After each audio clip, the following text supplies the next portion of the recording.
Not all plants will grow at the same speed in the forest. So too, not all students will learn at the same pace.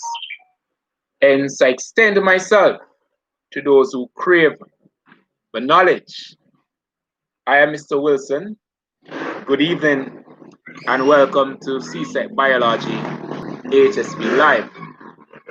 We're streaming out of Jamaica, and that's in the Caribbean, and we are covering content for the CSEC syllabus. We're hoping that this is going to be our final class on ecology. So I encourage those persons who are not yet logged in to just do so now so that we can go very quickly as you observe that the exams are upon us and we are in no position to say when schools will reopen. So as such, we continue to do our online classes, we continue to do our online labs, and of course, we continue to send out our past papers so that you can be adequately prepared for the exam. If you are here, just log in and tell me where are you logging in from? Are you logging in from Jamaica? Are you logging in from Guyana? Are you logging in from St. Vincent or Trinidad and Tobago? I must also extend a big thank you to my friend over there in Trinidad and Tobago who sent me some resources for the teaching and learning exercise that I can, of course, extend same to the students. You would have seen this morning that we did send out a completed copy of the 2015 HSB examination.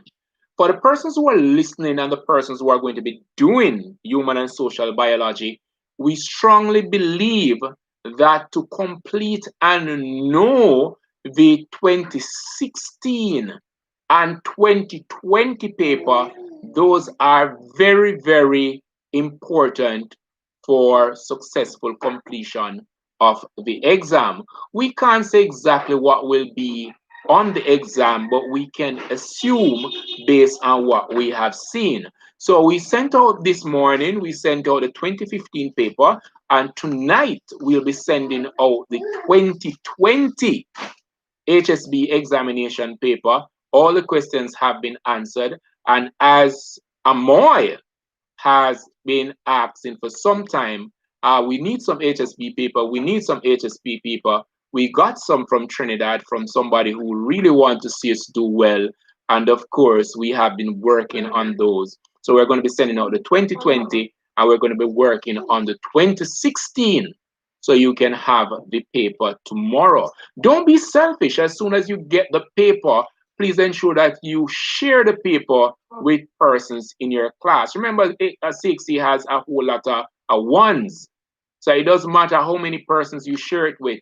Once you would have performed creditably in the exam, you will definitely get your one for your exam. So we continue to do well, might I say. Good evening to Marsha McDonald, who comes to us from St. Anne in Jamaica. We also have Bobby Brown from Kingston, Jamaica, who's locked and loaded in the program. We're still waiting on the other persons to load. We're doing our roll call. We're waiting on those persons from Guyana, like Otisha, Tanisha. We're waiting on those guys from St. Vincent, like Macmillan, and of course, our friends out of Trinidad and Tobago. Please be reminded that this Wednesday, our emphasis will be on the human and social biology paper. It is also very important that those students who are doing biology come to that class because the topic that we'll be covering, while it goes deep, deep into HSB, it also covers content from the biology syllabus. So we continue to do well and you continue to do well. And we really like what's happening here on the channel. The channel is growing, one would like to say, like wildfire. It's just that we're not polluting anywhere. We're doing the job that is required from the many ministries across the Caribbean. Might I say hi to Tamara Barnett from Falmouth, Jamaica? But Tamara has been in Miami for quite some time. I tell you, we'll have to ask Tamara somehow to sponsor the program. Tamara has a big family who they are, of course, fans of a CSEC Biology cover page. I tend to know my subscribers. I tend to know my viewers. I remember when you send me a message and I respond. As I said, it is a big family. So we have our roll call to ensure that everybody is home before we turn the door. We never close the door. Usually we turn the door. So this evening we're going to be looking at water pollution and we're going to be looking at land pollution somewhat. And not water pollution and air pollution, sorry. We did do land pollution. And if you remember last week, Friday, I gave you some field trip. As soon as we get deeper into the lesson today, I'm going to be hearing from persons who went on the field trip. And if you have not gone on the free field trip, I'm going to be assigning persons to go to different areas because we can't afford to complete the syllabus and complete ecology. We're going to be doing some more ecology for HSB. HSB is huge where ecology is concerned.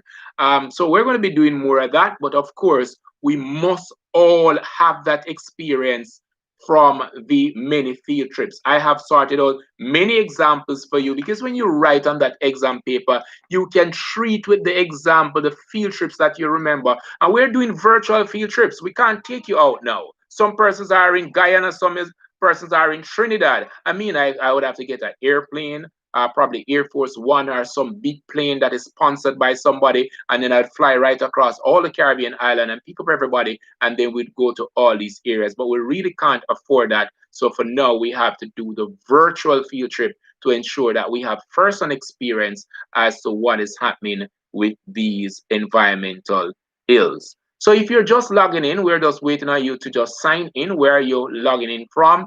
Where in the Caribbean are you from? We are ready to go. And of course, I'll be touching uh, the content on water pollution. Before we talk about pollution, let's remind ourselves as to what is pollution.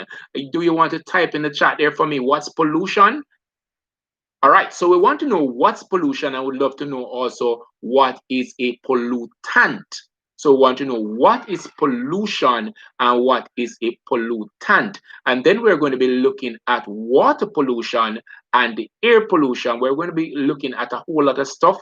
When this lesson would have been completed and you were supposed to have gone, if you're doing HSB, and you would have gone over the paper that we sent out this morning, you would find the information here very, very useful to solve some of those questions on the paper. So when we talk about pollution, we're talking about the introduction of contaminant in a particular area.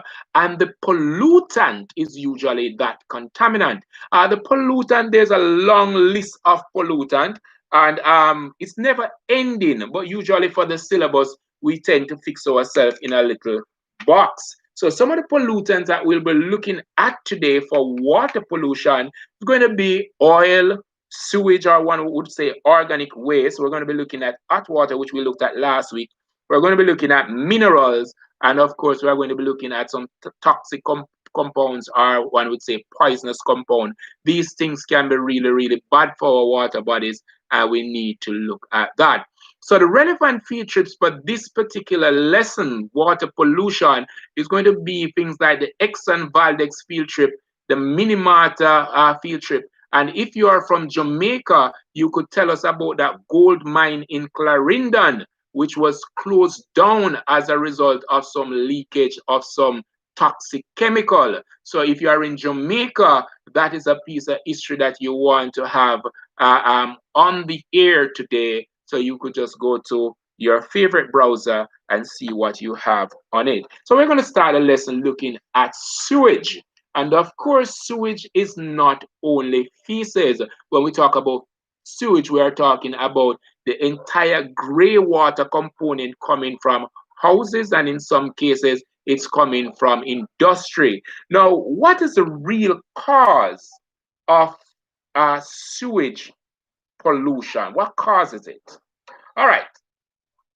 It is really like we said a while ago. It is coming from houses, industries, and of course, it has debilitating effect on the environment. When sewage, untreated sewage, is released in our water body, one of the things that it does is to deplete the oxygen concentration in the water. How does it do this? It does this by causing the organisms that are in the water, the microorganism. It will increase the nutrient content of the water. Having increased the nutrient content of the water, we're going to have a buildup of microorganism. This buildup of microorganism is going to use up a whole lot of oxygen, thus reducing the available oxygen in the water. This is going to lead to the death of other aquatic organisms as there is not enough oxygen for them to breathe in. Now, when you think about sewage, sewage also comes with some little residue, suspended particles, we like to say. And these suspended particles, from time to time, get trapped in the gills of fish.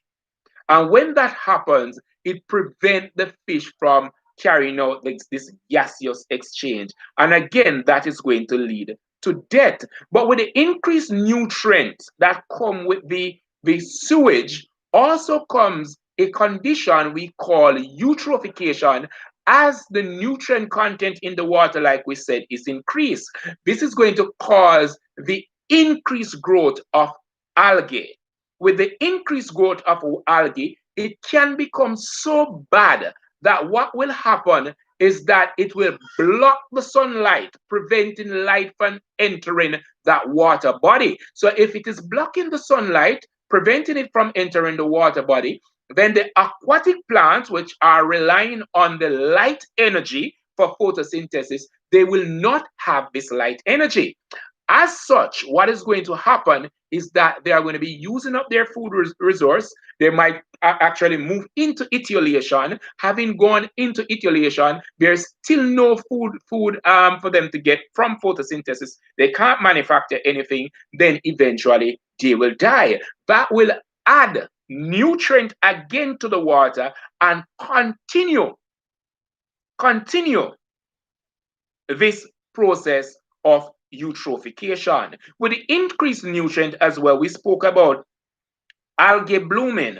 Now, when we have algae blooming in this water with high nutrient content, the algae themselves will release toxins in the water. The toxin in the water for the algae, when we have algae bloom, you remember we spoke about red tide, which is caused by algae bloom. And we said that red tide is this condition where the water becomes really, really red. And we usually say, oh my God, is showing us a sign or something to that effect. But what happened is that during this time, the algae is releasing toxin in the water that has, which cause neurological disorder. And eventually that too will cause fish kill. Now, when it causes the fish kill, if you were supposed to eat these fish that were killed as a result of this red tide, you too will be affected by the toxin. Of course, you would have remember us talking about biomagnification and bioaccumulation. So, of course, you're a part of this food chain. So, if you were supposed to consume these fish, of course, you would be adversely affected. Might I also say the sewage in these areas will also lead to increased siltation. So because of the suspended particles, when they fall to the floor of that water body, be it a pond or the sea, you're going to have increased siltation, which will increase the amount of sludge in that water. So I don't know if you can recall, this is a very sad thing I'm going to be talking about now. There was a football game being played somewhere downtown Kingston, Jamaica, and the ball went into the sea, and somebody went after the ball into the sea. And of course, you would have been of the idea, the opinion that if you were supposed to dive off into the sea, you would be diving into water. Unfortunately, that was not what happened. The dive was, of course, in sludge. And I don't have to tell you what was the end of that. So the heavy siltation of our water bodies, it has negative effect on the aquatic organism, and in some cases it will also have negative effect on terrestrial organism, because terrestrial organism, they are depending on this water body for either food or water. There are some organisms that are, we will refer to them as being amphibian or amphibious. They tend to spend part of their time in the water and, of course, part of their time on land. There are some organisms that need to cool themselves using the water, despite they really don't live in the water. And when we release the sewage in the water, this is, of course, going to have real negative impact on these organisms. There is also the big ultimate picture to be painted, that we're going to be losing biodiversity. But how do we get around this? What is the cure? What is the treatment? Now, one of the things that we could think about where sewage is concerned is that we need to ensure that we construct sewage plant. But what about those persons who are in dispersed settlement? Sewage plant, they won't have access to a sewage plant because it just won't be economical. So we really don't want to talk about just sewage being a contaminant in our water body because it has been released by large companies. There's also this single latrine wherever in some rural area, in some probably poor area, that too can contribute to pollution of our water body. And you want to stay with us in a lesson where we talk about sewage treatment, a good lesson on sewage treatment, where we're going to be looking at all forms of sewage treatment. You want to stay with us to ensure that you're a part of that lesson. But for now, we could treat the sewage. And I would like to say that I don't know if you've ever heard about tailing pond or settling ponds. Rather than just treating this sewage and releasing the water in a river or in the sea or in a pond, probably we could build ponds in which we release this water, and of course we recycle this water for something else. Treat it and use it for something else. So these are some of the cure. Make sure that we have proper sewage treatment. Make sure we have proper disposal site for sewage. Ensure that the water is well treated before it is released into the environment. Now, a lot has been said there on sewage. What are some real life examples of sewage being a problem wherever in the world? Do you want to search and give us the example in the chat? That will be greatly appreciated. So we've just looked at sewage and we've outlined some of the problems, the effect of releasing sewage or sewage being a pollutant. And we've also spoken about the cure or treatment of sewage problem. Sewage is here to stay as long as human is around, as long as we have big settlement, we are going to have sewage as a problem to deal with. And hence the reason we have bio students and HSB students and environmental science students who are working feverishly to ensure that they can come up with modern ways of dealing with sewage. We want to look at oil as a contaminant, oil as a pollutant. And one might recall the Exxon Valdez oil spill, and you can recall many other oil spills there have been. If you were to check, there are many other oil spills. You can recall oil rigs being on fire. And our problem with oil, Isaiah Beckford, how you doing? Big up yourself. Coming to us from England. Really appreciate you being here with us. I tell you, this is always a place to be. You find, I think everybody can find me here because my students will know no one can find me unless you come to YouTube. So we're going to be looking at oil spill today. And oil spill, what's the real cause of oil spill? But oil spill begins pretty much from the motor vehicle at home, from a garage that is nearby. All right, so Xavier Beckford comes to us from London. I tell you that the show goes far and wide. That's over there in England, and we have those from USA and the entire Caribbean. I tell you, I like the show so much. All right, so we have oil spill that comes to us from garage. We have oil spill that comes to us from a vehicle being broken down. We have oil coming to us from the kitchen. We have oil coming to us from restaurants. We have oil coming to us from accident at sea with these oil barge and oil rigs and all of those. We have oil entering into our water body and of course becoming a pollutant and a major problem as well. Let us look at what happens as oil enter our water bodies. All right, so we spoke about oil coming from oil rig, runoff, vehicle being broken down, improper disposal of oil. Some persons, they have a little restaurant, when they're finished cooking and the oil can't be used, they just toss it down the drain into the sewage, or they just throw it outside or something like that. I know that in some, for some companies, the bigger companies, they have a vehicle that would come and collect this oil and the oil is recycled.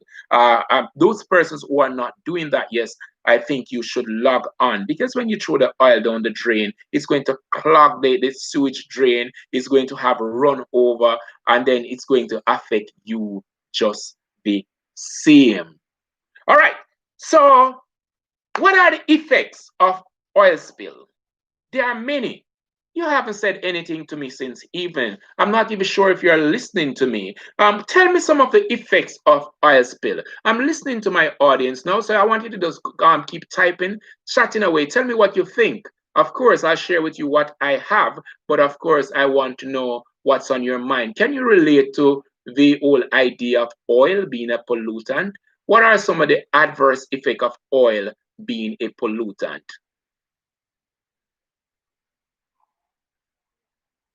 Demar Bobby. I'm not too sure what's happening there. Demar. All right.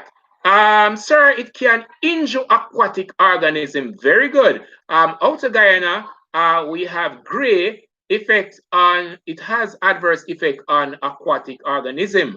All right. Anybody else? Demar, I'm not too sure what you're saying, but you could share that with me. You could go again. All right. So the first thing I want to talk about where oil is concerned, I think everybody would know by now that oil and water is immiscible. They are immiscible liquids. They really don't mix. The oil will always sit on top of the water. When the oil sits on top of the water, the oil will form what we call a slick. Now, what the slick does, you have this thin, thick film of oil on the water. It will prevent oxygen from getting into the water. Now, you understand that there are organisms in the water that are carrying out aerobic respiration. So if it's aerobic respiration, definitely they are going to need oxygen. And this oil is preventing this oxygen from getting in. So, Barnett, I'm seeing your answer. It kills plants and animals. Of course it does. So, eventually, what is going to happen? No oxygen, we're going to start having fish kill. And remember that fish is only one of the millions of organisms in the water. One of the million. Now, other marine life will also be affected. Now, you have mammals in the water other than fish. Good day, Shakila.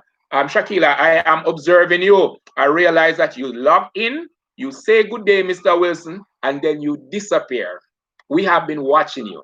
Remember that there are other teachers looking on, looking for their students. We have been seeing you, Shakila. I'm not too sure what's the problem, but I have to pause to talk about that because we have been seeing that. Good day, Mr. Wilson. Shakila signed in, but goodbye. All right, so let's continue. So we have fish kill and we have other marine life.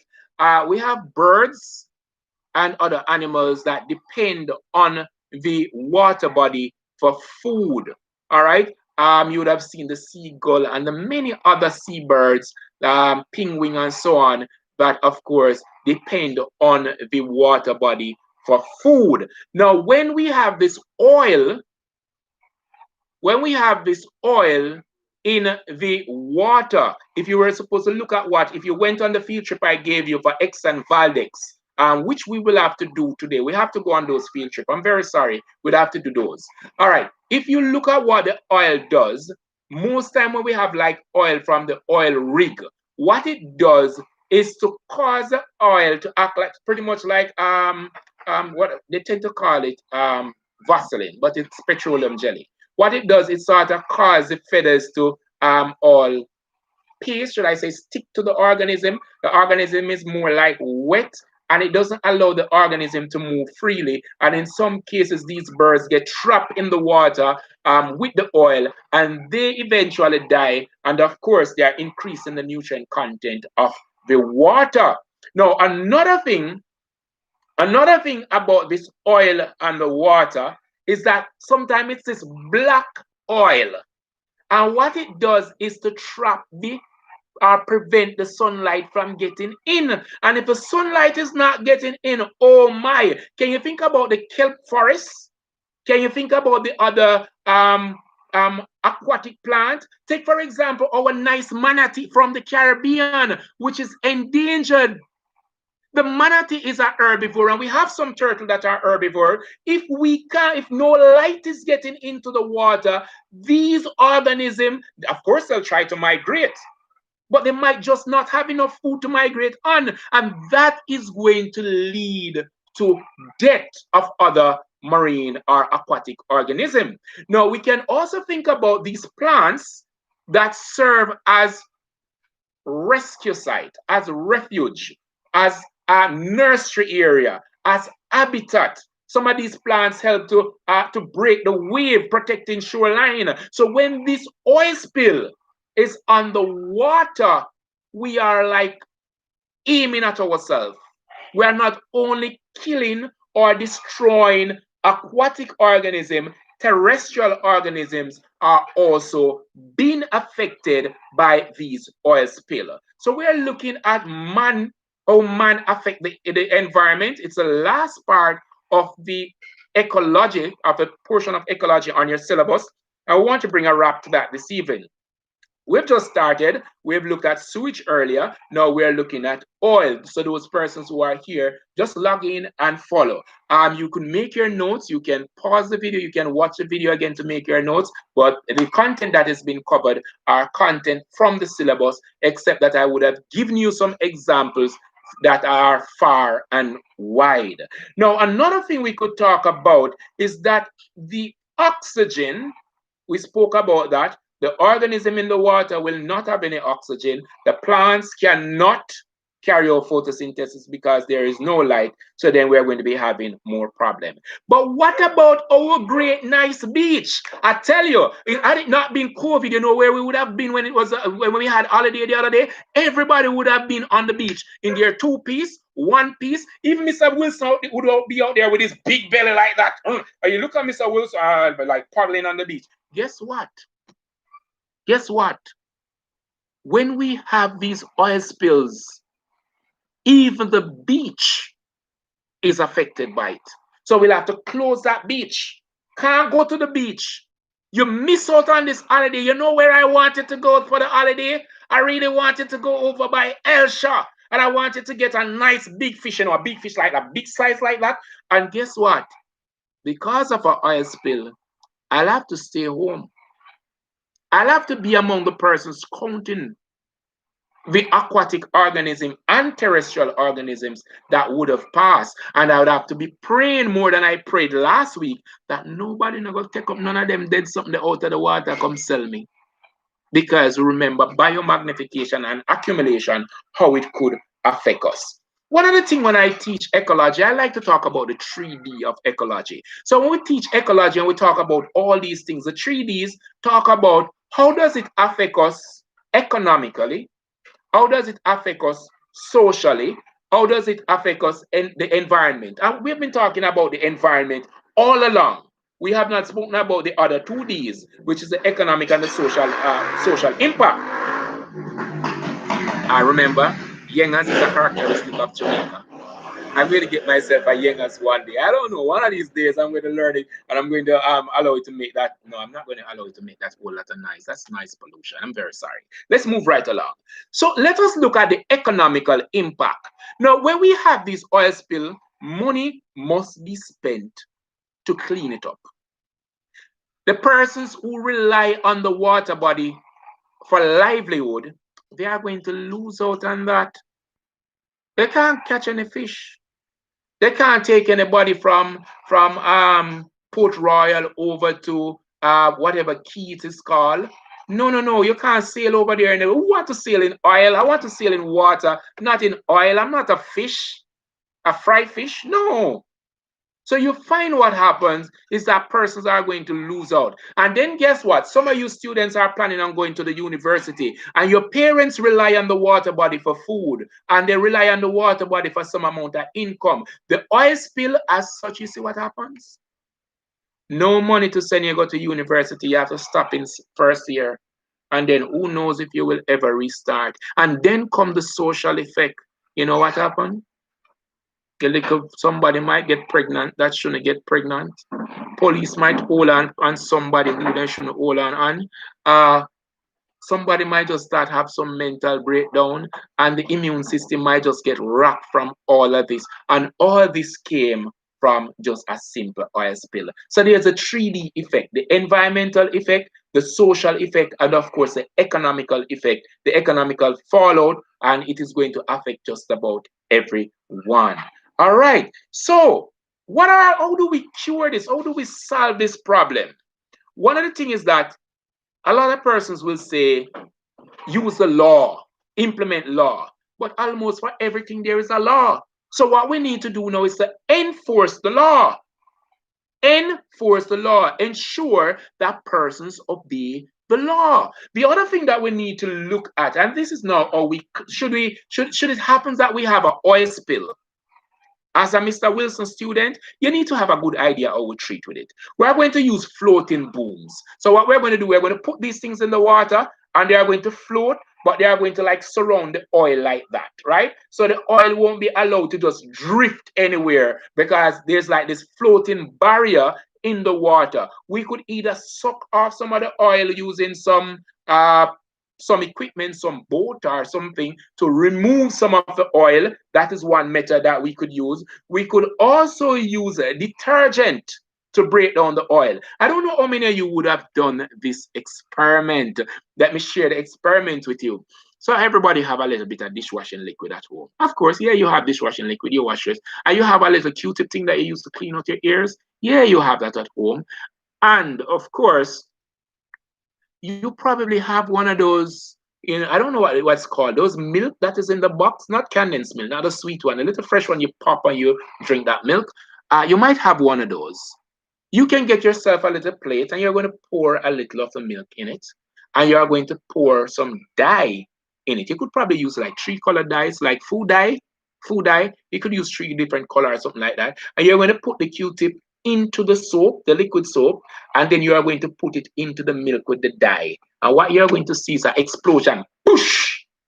You're going to see the color just blast to the side. You need to use some color, all right, to see it blast to the side. And that is what we talk about, using the detergent with the oil, how it gets to break down. And for those persons who are doing chemistry, you know about how soap work. And if you are in sixth form, we are talking about the cell membrane, and we talk about the hydrophilic head and all of that. Come on, Mr. Wilson, leave that alone. Yes, so we could use the detergent to break that down. Another thing that we could use genetic engineered organism, like some bacteria that can help to break down the oil. Now, if there's an oil spill, we suggest to you not to go in the area, stay as far as possible from the area, and be sure that you know where you get your marine and terrestrial food from. All right, you don't want to be a part of that. We talk about real life example is one of those things. And the big one on my mind, it's always on my mind. I'm moved by Exxon Valdez. That one is on my mind. But you have many others. They are not the only persons who are responsible for accident in the water. All right. So we have been looking at water pollution, and we did look at, of course, sewage being a contaminant. We looked at oil being a contaminant, and we are now moving on to water being a contaminant to water. So in the chat, you've been listening and you've always been here with me. So I want you to tell me, how could water be a contaminant to water? What type of water are we talking about?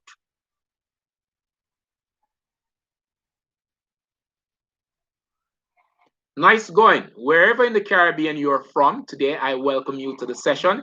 If you are not locked and loaded, remember that at any point you can subscribe, come on over, sharing with us. If you want to be a part of the live chat, come on over. If you want to experience our videos, you just need to go to the channel. It's CSEC Biology, the cover page, and we have there the labs for CXC. We have animation, we have videos, many videos. We have over some 100 videos, something over 100 and a half video there about. So you can be a part of that. I'm seeing a new name here. It's M16 Gravity. I like the name Gravity because I'll be asking you a lot about gravity today. If the water is contaminated, it will contaminate other water. Of course, that is true. Sir, water that contains harmful chemicals. Of course, that is true. But guess what? I'm looking for that answer from Nitisha Francis that speaks to the whole idea of hot water. Hot water is a reality in our world. It's just that for most cases, we only use hot water to make a cup of tea or something like that. But we're talking about hot water. And we have hot water, and it's coming from, let me tell you some of the places that hot water is coming from and might enter our, our water bodies. If you are from Jamaica, most of my examples are from Jamaica. That is so limited. We're going to be working on that. All right.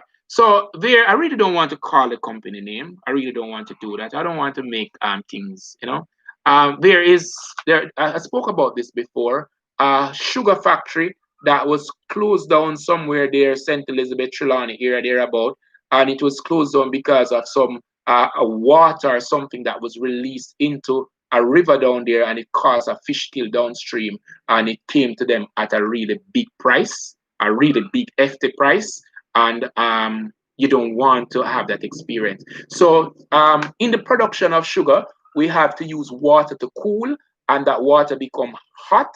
In the production of iron and steel, we have to use water to cool, and of course in power plants. For those persons who know the power plant over there in Old Harbor, the JPS power plant, we have to use water to cool.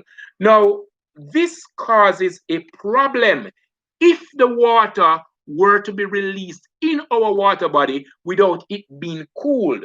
All right. Now, some of the effect of this water being released into our water body, the first thing we can think about is that it's going to have it's going to increase the temperature of the water. Now, if the temperature of the water increase, then the oxygen in the water will decrease. So as temperature increases, oxygen decreases. And if oxygen is going to decrease, then you know what is going to happen to all those aerobic organisms that is in the water. So we have a reduce, we have a small amount of oxygen in the water now, and we have this increased temperature. There are some organisms that really can't treat with this increase in temperature. So they are going to have, I'm not too sure you're asking about how. You can't just say how, sir. You have to type a full sentence for me to treat with what you want me to answer. All right. This is a program that it comes to you delayed. So when you get that information, I would have said it long ago. And when you respond and it comes to me, I probably would have passed that area. All right. So remember, this is a feed and it is coming to you at a delay. So you have to say exactly what you want me to answer. All right. So they will end up having what we call lesion or sore on the skin. And you will appreciate that if they're having this ruptured area on the skin, what is going to happen is that other organism is going to try to feed on them alive. And then eventually they will die. And another thing that we're going to be having, of course, that temperature is going to, we said it before, cause fish kill. and other aquatic organisms, they will die as well. How will oxygen decrease in the water? Oh my Shakila, listen. We'll get to that. All right. So we also will have migration of organisms. We are going to have migration of organisms.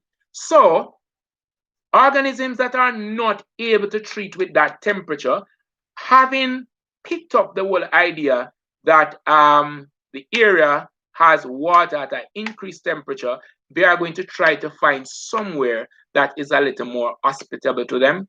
And then what we're going to be having eventually in this area is, of course, a loss of biodiversity in the area. And what you're going to have happening is that the fishermen, they are going to go out, or the fisher folks, that's a better word to use, they are going to go out and they are going to say, my fish stock is down. I can't catch any fish. So then we go right back to the 3D, the economical spill off, the social spill off, and you know what will happen if a man loses his job. So when these organisms die, or these fisher folks can't really get a catch, then it is going to, of course, impact not only environmentally, but it's going to impact them socially and, of course, economically.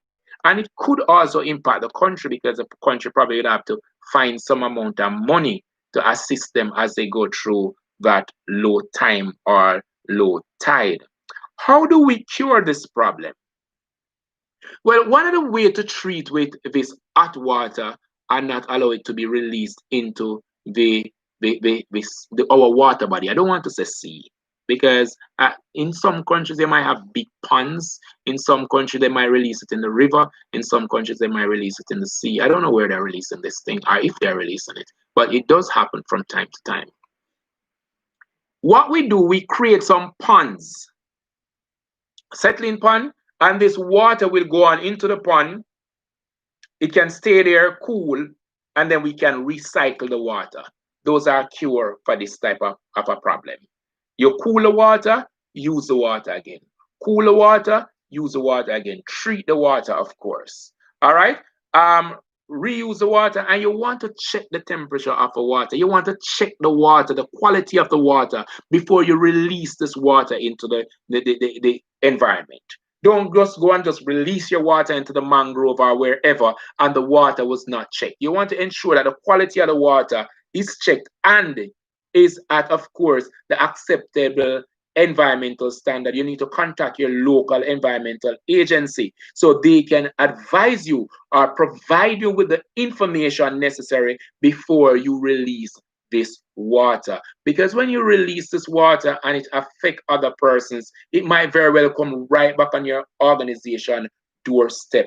Because in Jamaica, there's one of these DJ will say, anyway, the man go fuck our poor people fed up and all sorts of things like that. And we don't want to have that. We want to read the place of that. So we want to ensure that we protect everyone's livelihood, and we want to also ensure that we are protecting the environment and all that is within it.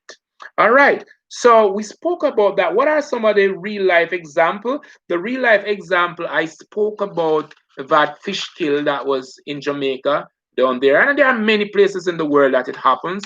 I really looked at that, and it's a Caribbean exam, so we tend to talk a lot about what happens in the Caribbean. And then we have minerals. That's another pollutant. Minerals.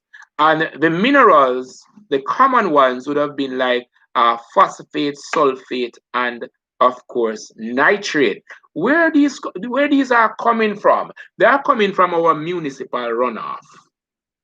They are coming from sewage treatment plant.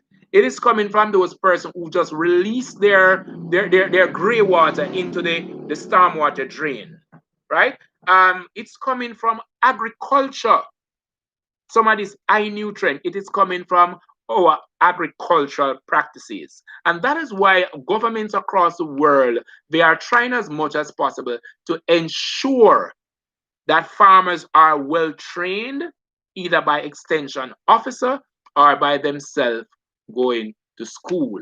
How will the oxygen decrease in the water? That's a lot of chemistry. For the biology class, we're just going to take it that you should know that if temperature increases, then the oxygen will decrease. If you're a chemistry student, I suggest that you take it up with your chemistry teacher, so that they can show you the whole chemistry of that.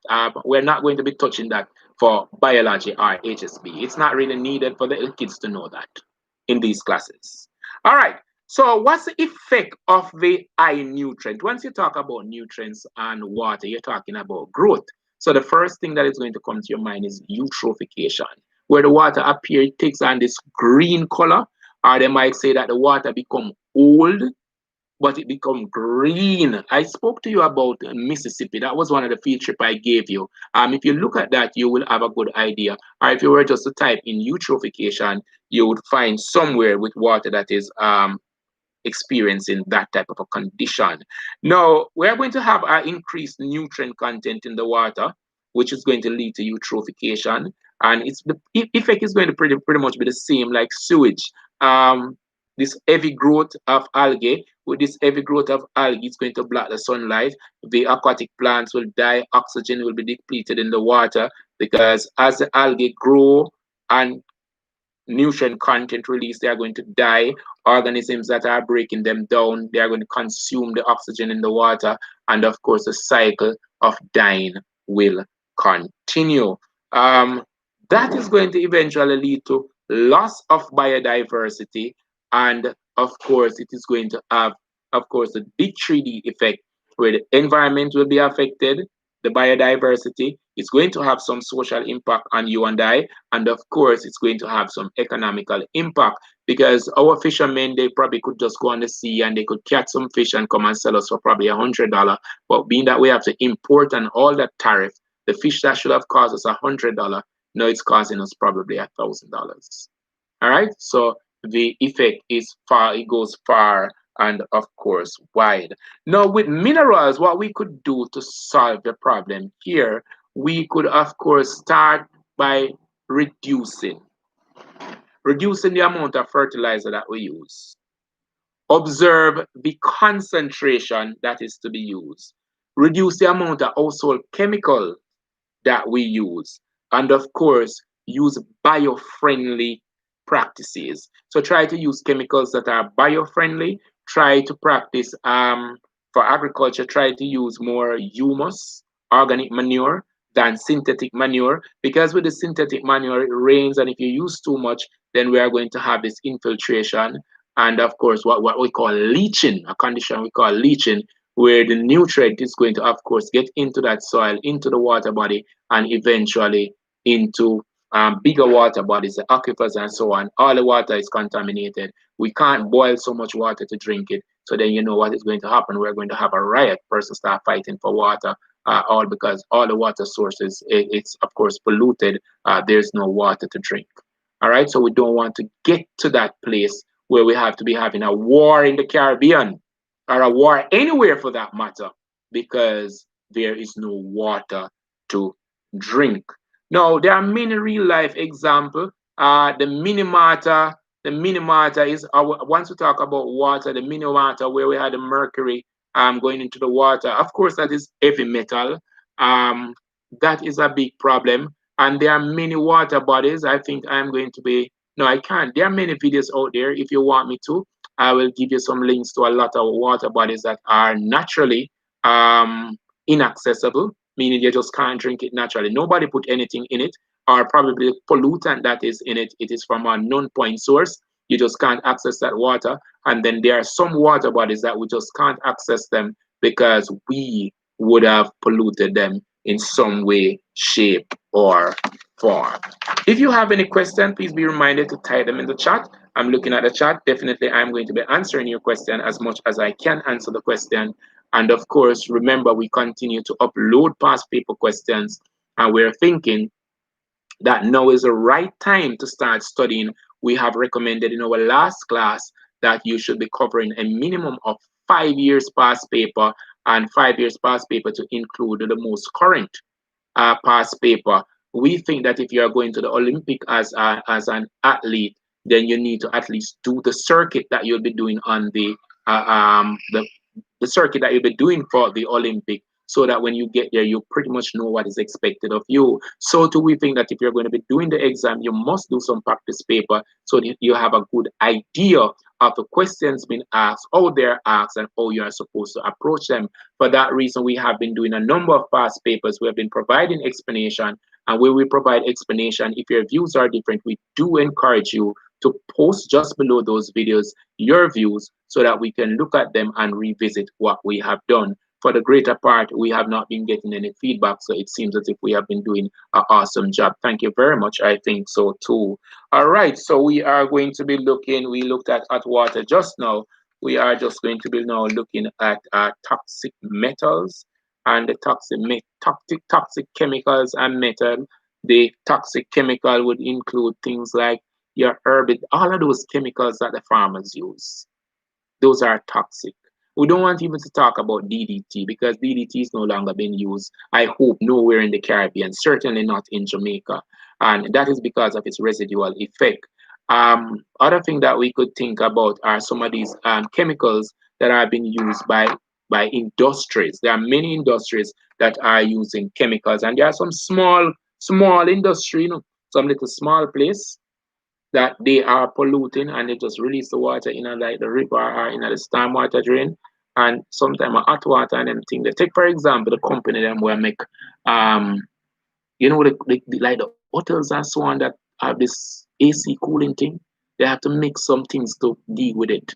And when they are making that, they are using sulfuric acid. And when you are using sulfuric acid and water, it is going to heat, it's going to get very, very hot.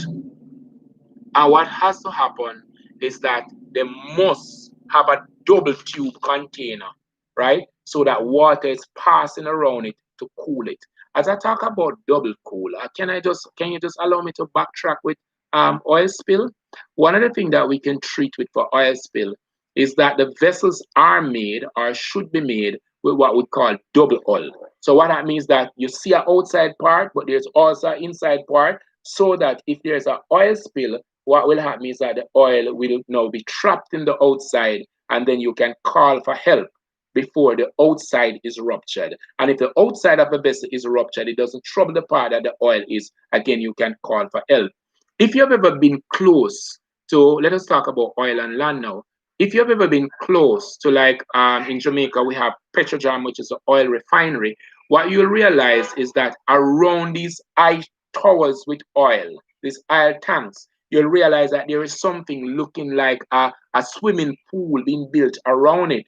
That thing there is supposed to contain the oil should these tanks rupture, so that we don't have oil going everywhere. We can manage that. And that is a management method, a very good one. And I have seen it done by Petrojam there on Marcus Garvey Drive in Kingston, Jamaica. And I'm sure that it is all over the Caribbean because, of course, it's a wonderful standard. So we're talking about chemicals. We're saying the toxic chemicals and heavy metal. We have to, of course, have monitoring. So these companies that are using these real toxic chemicals and these heavy metal, they must have constant monitoring by the government. And I say constant monitoring by the government. I'm going to introduce some new words here now. The environment, anything that doesn't have a real owner, is what we refer to as common good. So the air, common good. The forest, common good. The sea, common good. And anything that can be referred to as common good is usually misused by people. And when you say don't do that, you know what I feel? Wait, I talk. Allow me now, I feel. May I chew it on your head?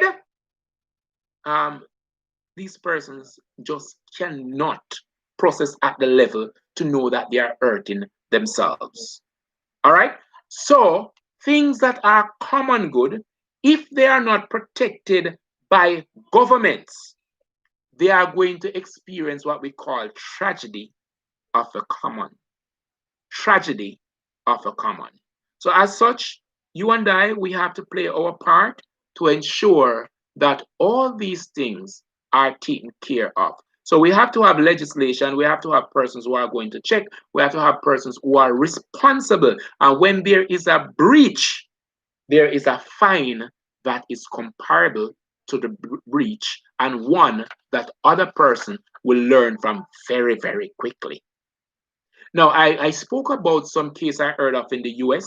I heard of it last week where some water was moved from a river to a water distribution, and it had a lead in it, and it has caused some persons to die and some persons to have lesion and all sorts of things on their skin. And now they are suing the state. And I know somebody got charged for it, some mayor or something like that get charged for it. So it is a big deal. All right. So when you get out there and you start to do your manufacturing, or if you're working in one of these companies, remember you want to be a steward of the environment. In some cases, persons are polluting and they don't know. So if you could just ask them, what do you think, rather than telling them that, what do you think about this action?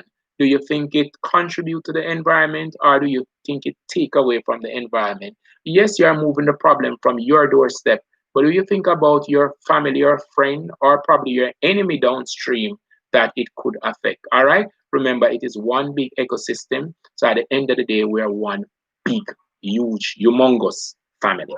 All right. Cool. Like we have a big family here for CSEC Biology, the cover page. And we are looking at ecology. And this even the whole idea is that we're going to be completing the topic.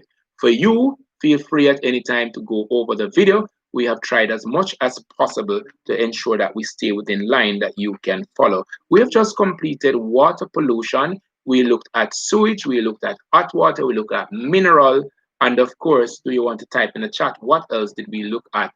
As we looked at sewage and as we looked at water pollution and the many pollutants and how they affect the environment and ways in which we could correct these problems. We're going to be looking at air pollution.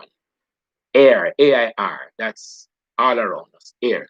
So air pollution, and this is big on the HSB, it's big on both papers. It's big on both papers. And what I did today, I placed the HSB past papers in the biology past paper playlist because I don't mind you looking at the papers and see, oh, search the bio and the HSB paper, multiple choice to look alike. Let me look at 2020 and 2020 and see if they look alike. That type of a thing you could do.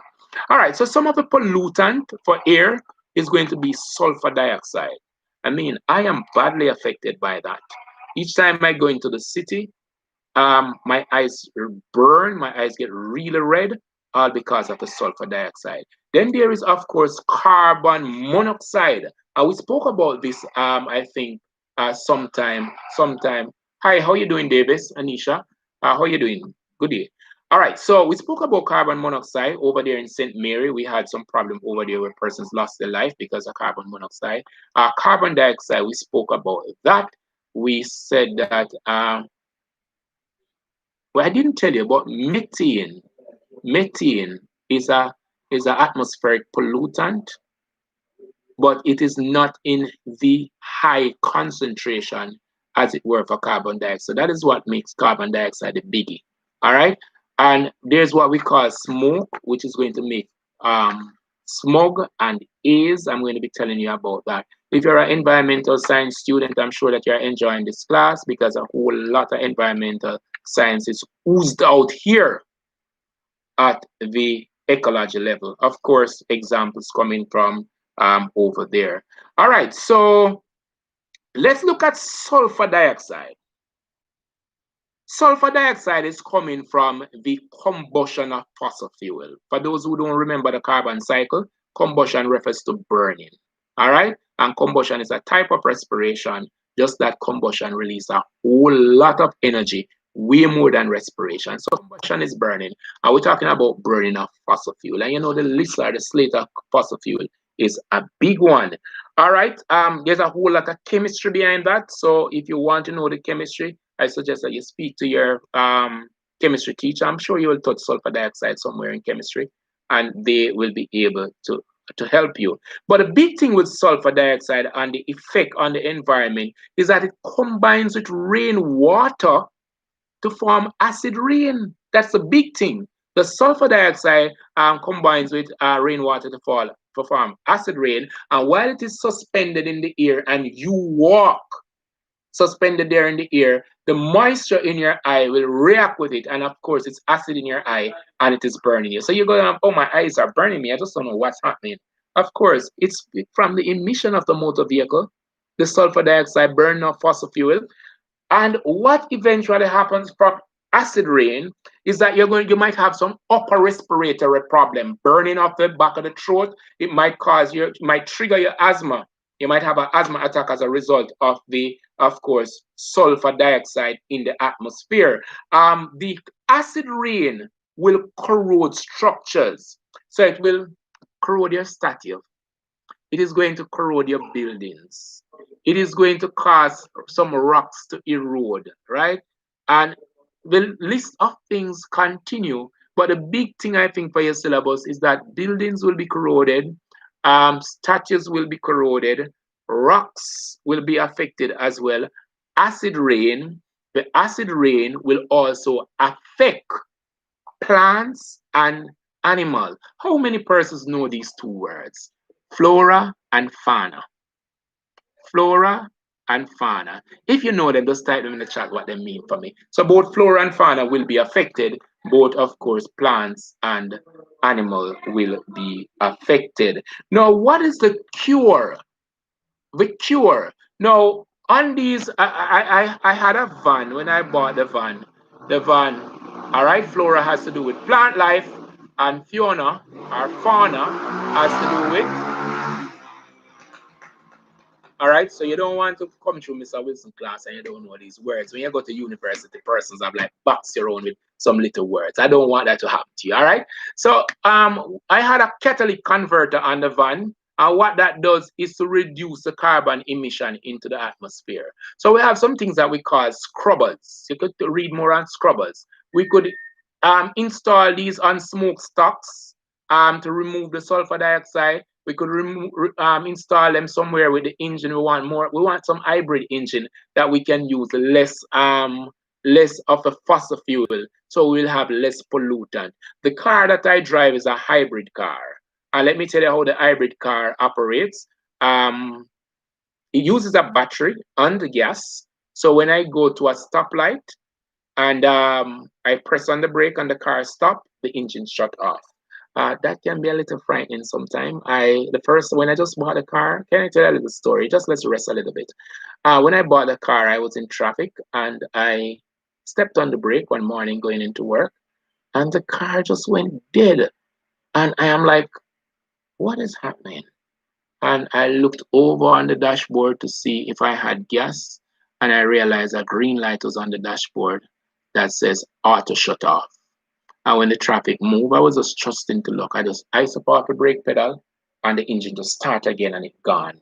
So while I stopped there in the traffic, I had no carbon emission because I'm driving a hybrid vehicle. So I am helping to protect the environment by driving a vehicle that reduces the carbon emission and sulfur emission and the other gases that comes from the smoke or the muffler there. So we want to ensure that we have vehicles that have what we refer to as catalytic converter, and we can also install what we refer to as scrubber.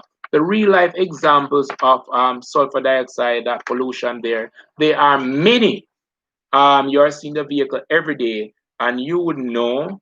I don't know if you how many persons own a motor vehicle, or if you've driven in a taxi or anything, and if you look right over the door jam where the driver is driving, you'll observe that it is really, really, in some cases, if it's not clean, it's black, or the roof of the car is black. It's not because them polish the top of it, or it's sort of discolored.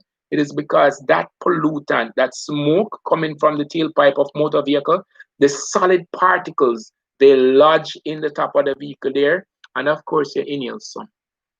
Yeah, it's true. All right, so we want to have motor vehicles that are cleaner.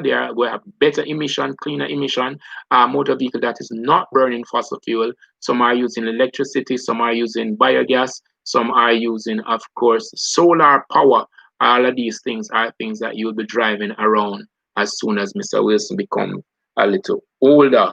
So we've just looked at sulfur dioxide. I want to look now at carbon monoxide.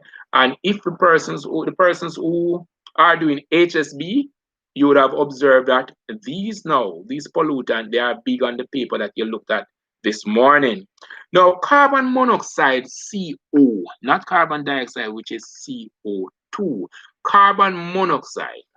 Let me tell you the big thing. So when we talk about sulfur dioxide, we talk about forming acid rain. That is a big thing with sulfur dioxide. Always remember that. All right. But when we talk about carbon monoxide, we are now talking about a gas that readily affixes itself to hemoglobin. You know, hemoglobin should have been combining with oxygen to form oxyhemoglobin to transport that oxygen in your body. Now, that doesn't happen when you have this whole lot of carbon monoxide in the environment. What happens instead is that the carbon monoxide readily combines with hemoglobin, and when it combines with hemoglobin, it has debilitating effects on you. Some of the first thing that might come about is that you might have a little headache. You know the trick about the carbon monoxide? It's this odorless, tasteless gas. So you not even know you're that inhale it. You not smell it, you not taste it. You start to have a little headache probably, and then you might go a little sleepy, you start feeling unconscious. And if it doesn't kill you, you might very well be retarded because of this excess exposure to the carbon monoxide, more so if it is a lead fuel that was being used. So I like to say to you, I know that crime is big all over the world.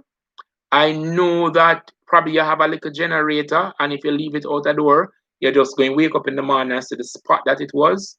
But I rather to wake up and see the spot more than they have to use that generator to provide light at my funeral.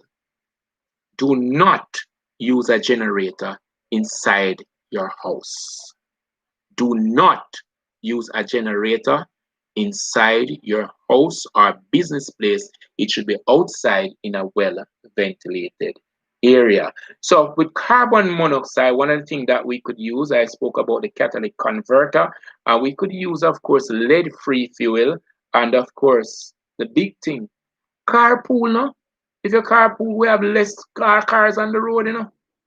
Yeah, man, carpool, man. But then I know that you're going to say, boy, sir, we can't carpool, because anytime the car having more than three-person, the policeman will stop it down. I fan it down and say, what's she name? Eh? Well, you have to give me something today. Now you're looking at the sky, see if you see a sign. And then I'm going to ask if you want to go right or you want to go left. Now you must be able to interpret what right and left mean, or else you might end up going right. All right, please don't break the law. If you have to carpool, I don't even know how it will work out, because governments are saying carpool, but the police is saying that you're running taxi in most cases. I do hope that you don't have this experience. I encourage us not to break the law at all time, to support the police officers, and of course be on your best behavior. We don't want to break the law. So that's it for carbon monoxide. The biggie about carbon monoxide is that it affixes itself readily to hemoglobin. As such, oxygen cannot affix itself to the hemoglobin, and of course your body becomes depleted of the oxygen. There's not enough oxygen in the body, and there's more carbon monoxide. You start having some headache, you start feeling sleepy, you might go unconscious, you might be dead if you are exposed to it long enough, or you might come out being mentally retarded. We don't want to have that, so please do not keep a generator or any of these burning stuff that will emit carbon monoxide in your close space, more so the space that you're going to be sleeping in. We're going to be moving now to carbon dioxide. I mean, carbon dioxide is one that everybody knows. Carbon dioxide, what's the issue with carbon dioxide? Now, if you need to get some water, you could just get some water. Carbon dioxide is one of those regular gas. We use carbon dioxide. It's a beautiful gas because it's needed for photosynthesis. And you understand that it's through photosynthesis that we're getting food and oxygen. But we now have a problem where plants serve as what we refer to as carbon sink.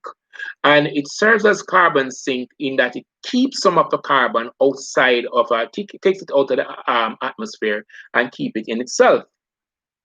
But we're experiencing what is called deforestation And with deforestation, what's happening is that the trees, sorry, that should be storing the carbon, they are nowhere there to store the carbon. So because the trees cannot store the carbon, what does that mean is that we have more carbon in the atmosphere. But it's not the trees only that we are moving. Some water bodies that we would have, some wetlands, some mangrove area, uh, some swamp, some swamp that comes in every now and then, and some water bodies. What we tend to do, we dump them, and after we dump them, we sort of build housing facility or industries. So this area that should have been there to collect and store some of the carbon, it's no longer there. So the carbon is in the atmosphere. Another thing that we're doing with industrialization came production. And with this production came combustion. And with combustion came pollution. So many shan has been happening since industrialization. All right. So what happened since then is that we have been putting out more carbon dioxide and other harmful gases into the atmosphere. The effect of this carbon dioxide is that we have what is called the enhanced greenhouse effect. The enhanced greenhouse effect. And this enhanced greenhouse effect, what it does, it pretty much helps to trap the heat in the earth atmosphere. And what eventually happens from this trapping of the heat in the earth atmosphere is that it causes the ice cap to melt. Then it causes the level of the sea to rise.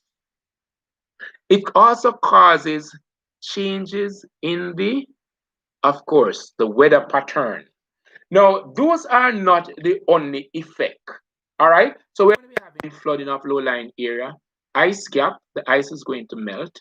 We're going to be having what else did I say? Change in the weather pattern, and we're going to be having extinction of some organisms that are not able, sorry, to withstand this increased temperature. What might happen is that we might have migration of organisms, and we might have organisms as a result of the change in weather pattern, um, inhabiting areas that naturally they would not have been found. So the increased carbon dioxide, it does have its negative effect. And the biggie, the takeaway, as it were, for sulfur dioxide, and we spoke about acid rain, carbon monoxide, and we spoke about the asphyxiation to hemoglobin. Now, carbon dioxide, big thing for it is that of greenhouse effect. And you know the big thing we call global warming, which is going to come about as a result of greenhouse effect. But tell me in the chat, how can we curb this problem to rid ourselves or to reduce this greenhouse effect, this global warming? Now, if we have global warming, the temperature of the water is going to rise, the sea. And if the temperature of the sea rises, what is going to happen is that we're going to have coral bleaching. You understand that there's a mutualistic relationship between the coral and the zooxanthellae. And what happens when we talk about coral bleaching is that the coral is, the zooxanthellae is going to die. And when the zooxanthellae die, that relationship that exists between the coral and the zooxanthellae will be broken. So follow, the coral will also die. When the coral dies, this is what is going to happen. The coral tend to be habitat for organisms. The coral also form as barrier. We call them, in some cases, they talk about barrier reef. So what they do, they help to protect our shoreline by breaking the wave action, slowing down the pace of that water coming in so that we don't have shoreline erosion. So when all this happens, the reef is going away, the sea start coming in really, really rough on us. Persons who are in low-lying area, oops doops. One night they go to bed and the other morning where they live, it is all water and they're all gone. You see? It's like we have a stone tied to our feet. We throw the stone and we're going to fall. So we want to ensure that we solve this problem. So we want to plant more trees. That's the first thing to curb the problem. We want to, I'm planting more trees. We have to start using the words that are on the syllabus. The words that are on the am I? How you doing? Big up yourself. You can't chat to me today, am I? Because me tell us a Sunday me I work on the thing. And you see you get it this morning. And you never say big up yourself, Mr. Wilson. You see you treat me though, am I? Anyhow, let's move on. So the words that we're going to be using, we have to do reforestation. So reforestation refers to planting back trees where they were. And we have to also do afforestation, which is just planting trees. No tree was there before. So when you're planting trees and there's no tree there wasn't any tree there before, that is afforestation. But if you're replanting trees, that is reforestation. Then also we have to curb the problem of deforestation. We have to also reduce nicely the consumption of fossil fuel. Now, if we reduce the consumption of fossil fuel, we'll have to turn to alternative source of energy, which include our renewable energy. We'll have to think about using motor vehicles that are more environmentally friendly. The friendliest motor vehicle that, no, it's not a motor vehicle. It's probably a vehicle. But the friendliest one that I probably know is a bicycle. I mean, just ride a bicycle to work. There's no carbon emission, man. You only have a little muscle emission. You only have your muscles start hurting you if you're not that fit. But of course, riding a bicycle to work might be. I think there's a member of parliament somewhere in India, somewhere in the world. You could type it in that he rides a skateboard to work, right? So there are persons who are really, really protective of the environment and they do their best to ensure. So I'm seeing persons are pouring in some information. Amoy said that we're supposed to plant more trees. Barnett is saying reduce fossil fuel. Amoy comes back and say reforestation. The good thing, and Kevin Mackenzie is saying use more renewable energy source. I am going to take up that one with Kevin. What are these renewable energy sources that you make mention of? Because it's usually a fancy word used by everyone, and I don't want to know that we get to an exam and we hear about renewable energy. I really don't know what that is talking about. When we talk about renewable energy, it is pretty much like we're talking about renewable resource. All right. So here, gravity is saying that wind energy, solar energy, and there's a big gamut of it. In the Caribbean, we could harness, you need to know this for your paper, we could harness wind, we could harness hydroelectricity, and we have been doing that already. We could harness light energy as is used in PV, photovoltaics.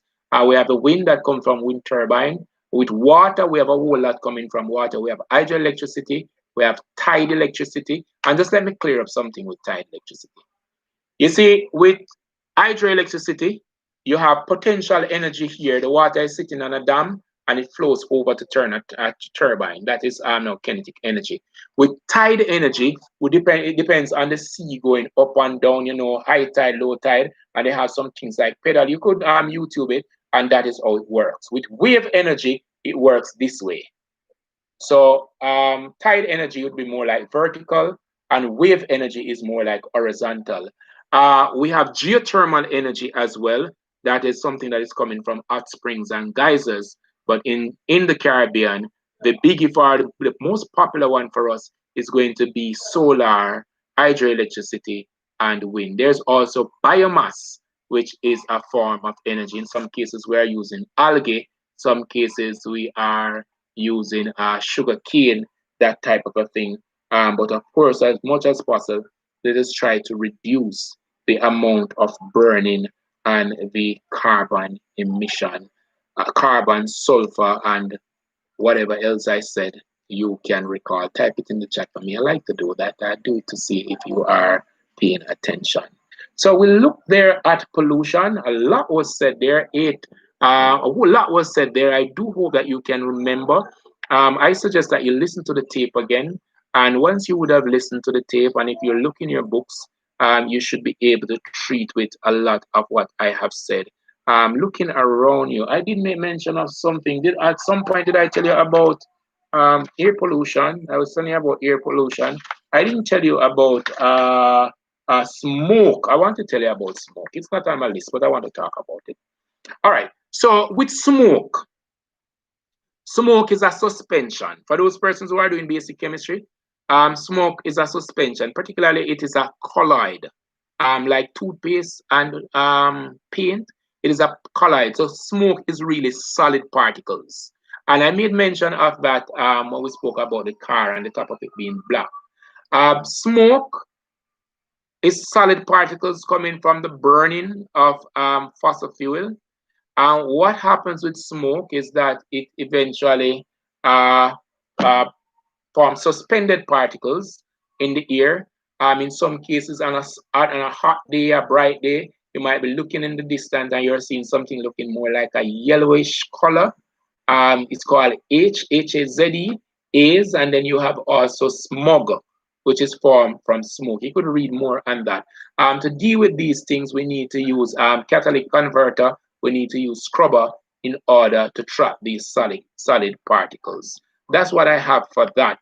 Now we're going to be looking at the impact of human activity on marine. So we are going to be talking a lot about water. Some of the things that I might tell you about now, they are probably not on your syllabus, but if you understand these things, you will understand pretty much how the sea works.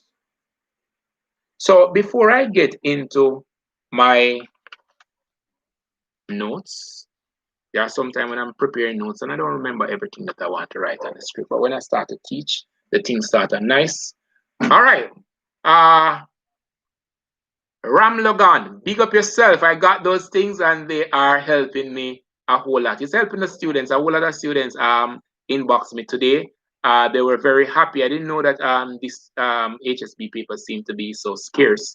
If you can help us with any other resource, we'll be really, really grateful. Thank you very, very much. I did extend my appreciation at the start of the show, but you're here now, so I have to express it in person. Thanks again very much. All right, I want to talk about something. It's probably not on your syllabus, but everybody knows. The sea doesn't have any sense, but we could use some personification.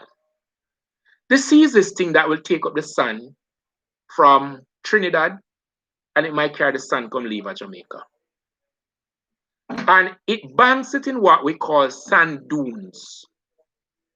So you'll go somewhere. I think the ice one, the biggest sand dune in the Caribbean is in Manchester, Jamaica. But we had some real large sand dunes at Elsha.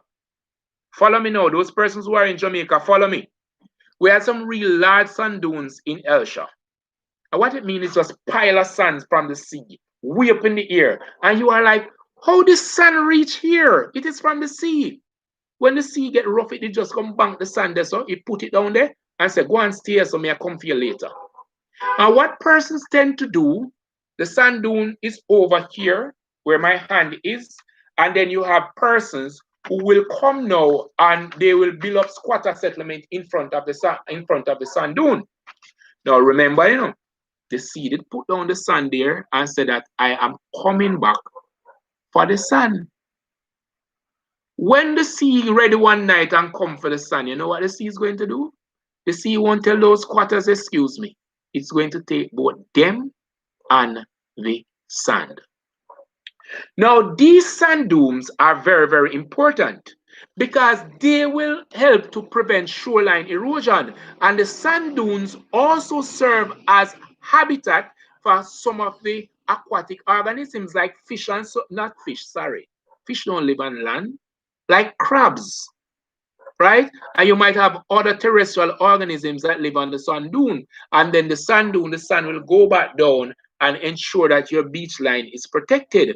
When you put this barrier between the sand dune and the sea, if the sea cannot get the sun to do what it wants to do, you are going to have massive shoreline erosion. And when you go to the sea, instead of you walk out and go into your water and feel all nice, it's a nice, I mean, this is the best beach. The water is all shallow and nice and catch me at my waist. Tomorrow, when you go to the beach and you walk out like that, you just drop down because we have shoreline erosion, which is caused by our action or lack thereof.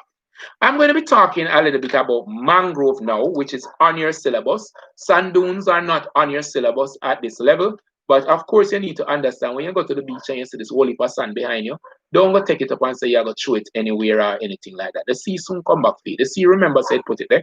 I don't know if the sea have memory, but it knows somewhat, and someday it's going to come and ask for that sand. And if you don't have the sand to give to the sea will just take something. All right. Remember, might I also say, if we're going to be constructing anything close to the sea in Jamaica, it must be constructed at least 100 meters away from the shoreline. At least 100 meters away from the shoreline. For those persons who are from Portmore, you would have known about Forum. It was closed down, and that is another big issue. Some of the things I don't like to touch them because I'm so heavily lit with politics. So we are going to be looking at mangroves. Now, I cannot talk about mangroves and us damaging mangroves without I tell you or ask you about mangroves. A lot of persons don't know what mangroves are. Some of you, probably you have never ever seen mangrove. You might be saying to yourself, no, I mean, sir, getting mad, what is mangrove? All right, so I'm going to be telling you a little bit about mangroves. There are 4 types of mangroves, and don't know if you know them, you could just type them in the chat for me. 4 types of mangrove. What are they? Share them with me. Share them in the chat with your classmates. I will tell you about them in a bit. The one that is most persons would have seen and not realized is a mangrove referred to as button mangrove. Now, button mangrove is found inland. Inland, it has a silvery green color, and it is found, like I said, inland, and it doesn't grow that high. It's more like a shrub, but of course, button mangrove is of course a type of mangrove. Outside of button mangrove, there is also red mangrove, black mangrove, and of course, white mangrove. You need to know these. So you have red mangrove, white mangrove, button mangrove, and did I say red, black, white, and button mangrove? Now, I said to you that the button mangrove is found inland. So you probably could come to my house and you see a button mangrove. I like that flowers. I mean, it's like shine and look nice. So you have it in your house or at your home. It look like you have 2 cents. I don't have it at my house because I don't have any cents. So, but it look nice. Going to the airport in Jamaica, you have a lot of it out by Harborview. Now you have the red mangrove, which is usually found close to the sea. And then moving away from the red mangrove, and they would have some aerial root, right? Roots coming down from up top. You need to follow me with the roots. And then you have the black mangrove, which is, of course, after the red mangrove, which is close to the sea, you're going to have the black mangrove. Now, the black mangrove, they tend to have some roots that they are anchored in the soil, and they have some roots that we refer to as pneumatophores. And what it means is that they are breathing roots, right? So it breathes through it. So red mangrove, close to the sea, black mangrove, and then as we move away from the sea, coming out now, we have some other mangrove we refer to as white mangrove, and they have a pneumatophore that seems to be a little different. It looks a little different. And in the case that you are driving past a swamp, you might see some stick on the water or in the swamp, and you might say, why people go over there and chop down the trees and leave them like that? What you're looking at is actually the pneumatophores. All right. I want to talk a lot about mangroves. I'm talking a lot about mangroves. I'm going to be saying a lot. And for those persons who have ever gone to the wetland over by Port Royal and you've ever visited with the UWI, they tend to take you through the mangrove, and you would have seen everything that I'm going to be talking about now. It's one of my favorite ecology places when I'm carrying my kids for field trip. Port Royal over there in Jamaica, you would have known the history about Port Royal. But the UWI has a marine lab over there, a wonderful marine lab. They have an octopus there. And of course, they have, I don't know if it's called a petting area, but you'd go there and you'd see the seahorse and you'd see a couple of marine life they have there. I mean, it's an awesome place, really awesome place. I've been there a couple of times with my kids. And every time I go there, it's like, I want to go, I don't want to leave. I've done a couple of sampling by the UWI Marine Lab. I have done the SECI-DIS. I have done the YSMI multimeter probe, the demonstration of the autotrol. Autotrol is not supposed to be used. I have done the sediment grab. All of this stuff I would have done in ecology, this sampling. So let me just tell you a little bit about the mangrove. We made mention of the mangrove. Now, mangroves are very, very important as they help to protect the shoreline pretty much as the reefs do. Now, the mangrove help to filter the water that is coming from land into the sea. Now, you remember when we used to use plastic bag, a whole lot of scandal bag and box strings box and all of those stuff? Now, if we were supposed to allow all that to go into the sea, then we probably wouldn't have any beach. So the mangroves help to trap some of these, and from time to time we have to go into the mangrove and we have to clean these things out of the mangrove.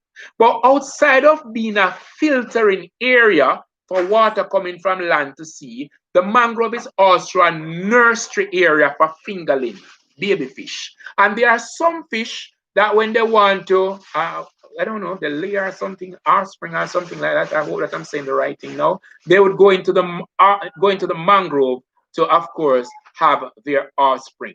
In some cases, the mangrove they tend to have these little caverns or these little old underground area that connects to the sea, so you can go through and the fish will come in and they will have their young there. In the mangrove, you are going to find some reptile as well. Sometimes you find the crocodiles. Persons who have gone to Portmore, they'll tell you about the crocodile living in the mangrove, are persons who have gone down to New Haven in that region, that river that runs beside the dump. Of course, there's crocodile in that water, and of course, crocodile in that swamp there. So you find crocodile in the mangroves. I spoke about it being a breeding area. It is also a nesting area. You would find a whole the pelicans and so on. They nest in these area. These nice quiet area. That is just where I've never seen a pelican nesting anywhere but in the mangrove. I have never seen it. I don't know if anybody has ever seen it. And when they are nesting, it's like a whole lot of them. I mean, whole heap, a whole lot, whole heap. It is also a roosting area. When these birds want to sleep, that is where you see them on the water all day trying to get food or somewhere at the pier. And then at night or whenever it's their resting time, they are going right back to the mangroves and they are going to sleep there. Now, for birds, it's also a perch area for migrating birds that are flying from probably Trinidad to St. Vincent. They are going to perch in the mangrove, have a little rest, get a little food, and then they are going to go on their merry way. So the mangrove have some real awesome job in the ecosystem. Another thing about the mangrove is that it serves as habitat for some organism. Oyster, you'd find the oyster on the root of the mangrove, right? And you'd find barnacles and so on. Sponge, those persons who have done classification. Once I do classification, I talk about SpongeBob. SpongeBob SquarePants or something like that, which is a purufray by classification. It is a sponge, and a sponge is a real organism out there in the mangrove water there. So we'd have barnacles in the water as well. And you would know by now in SpongeBob that plankton is actually a phytoplankton, it's a microscopic plant. So it seems as if it's a biologist who wrote that script. You could go on over and watch a SpongeBob episode and see how much biology you would have seen in it. You would have observed that Sandy is wearing this thing over the head because it's not an aquatic organism. But you could look at the others and see how much biology you're seeing in that cartoon. So you have the oysters that they are cling to the root of the mangrove, many of them, and you'll find sponge on it and you will find barnacle on it as well. I have seen them with these two eyes, and you'll find rats in this area. You'll also find mongoose. I don't know how mongoose got over there, but there's mongoose over there as well. And you'll find rats and all of that and all sorts of type of birds. But of course, it is a habitat, nesting area, roosting area, perch site for many organisms. And we're talking now about mangroves. Now, I said as we started out that it is also a filter area for storm water. So having expressed or having mentioned all these wonderful things about mangroves, can you believe that we, us, all the way, we're damaging the mangrove.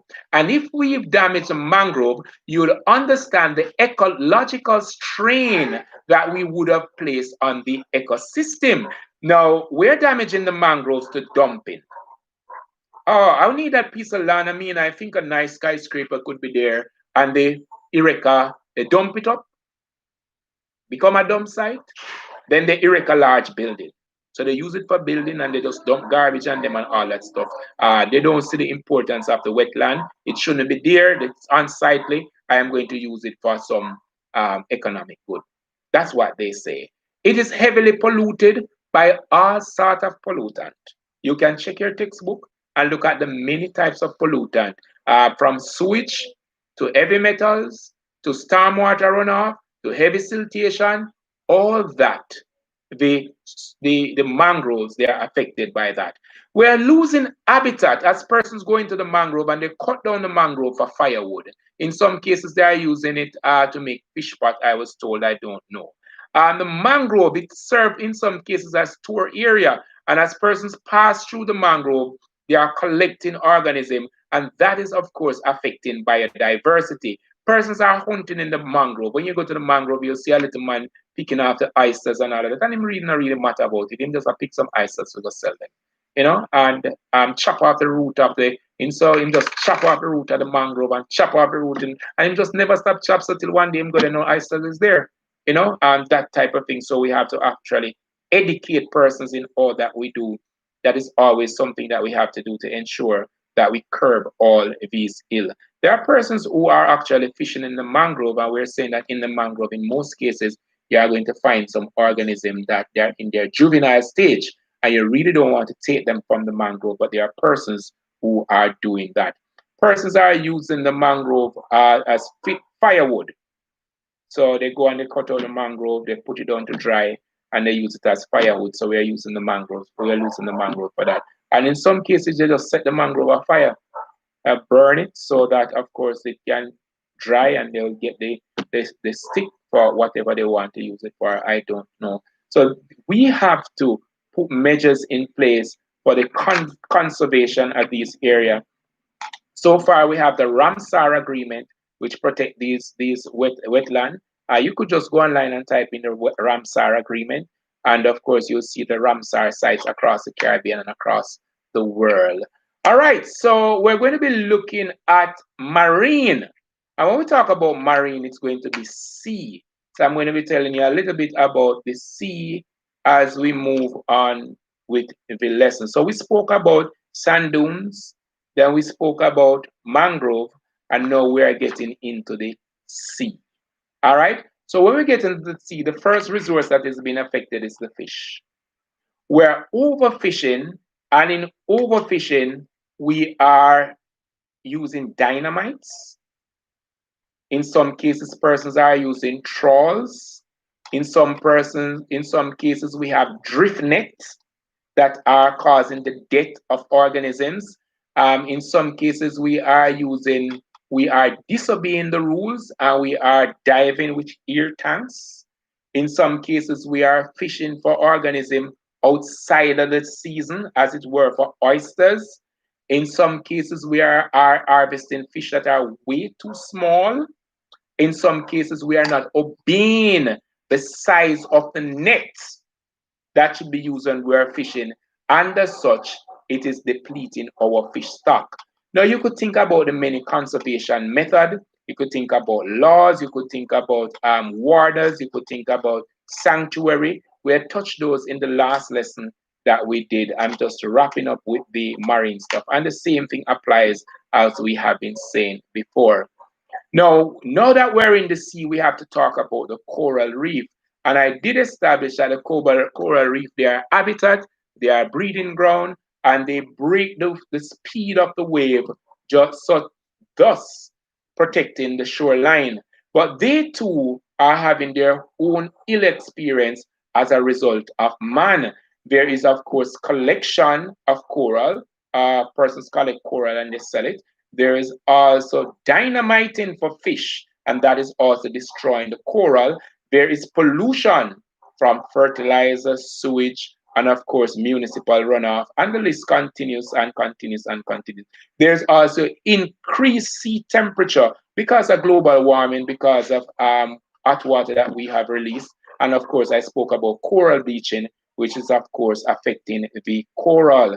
Then we have also the what is smothering with silt, where the silt is stifling, too much silt, too much bauxite, in some cases bauxite, where bauxite running off into the sea, the dust, storm water running off, bringing dust, and of course we spoke about the heavy siltation. In some cases we have sewage, which is carrying heavy silt into the water. Sometimes we have cement that is in the water, and all this is of course destroying the mangrove.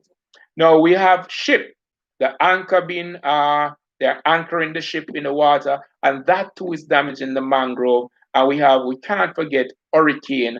Hurricane also damages the mangrove. So you see the important function that the mangrove has, and you see the many ways I've just listed in which we have been damaging the mangrove. You have to do your part. Become an environmentalist, become an advocate, join some social group that you can add to the voice of protecting this our planet Earth. There's also some area we refer to as wetlands, like up by Mason River. That's in Jamaica. You see, I've done a lot of field trip in Jamaica, so I can tell you about almost everywhere. All right. I think I probably need to get some funding to travel across the Caribbean to look at some other places.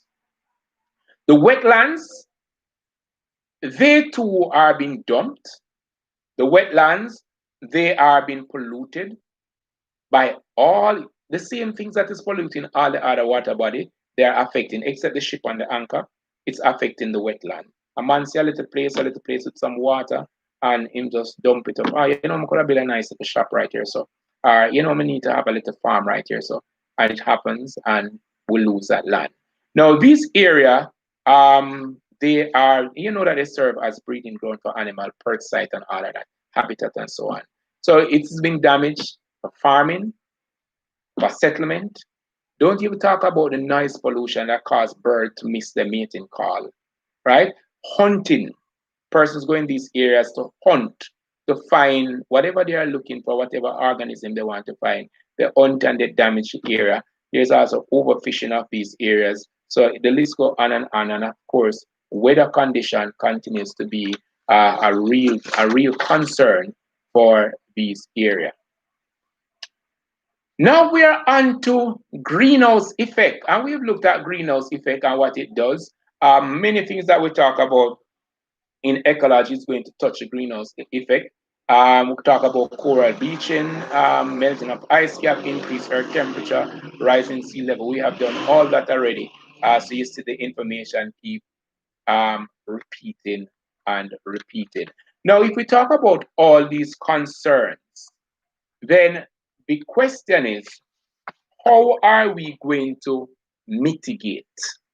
How are we going to stop them? How are we going to correct the problem? Now, there are many. And what I'll be doing, I'll be throwing out some to you, and this is going to be the last part of the class. And I'm going to be asking you some questions, and it's all about you typing and talking. And I'll be reading and explaining as much as I can and adding a little thing here and there. So, how do we mitigate against pollution? That's one of the problems we want to solve. All right. So, the first one we're going to be looking at is pollution. Then we are going to be looking at how we can conserve natural resource.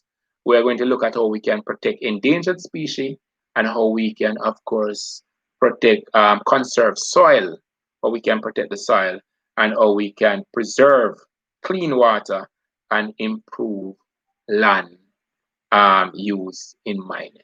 So the first question, how can we reduce pollution? What are some of the things that we can do to reduce pollution?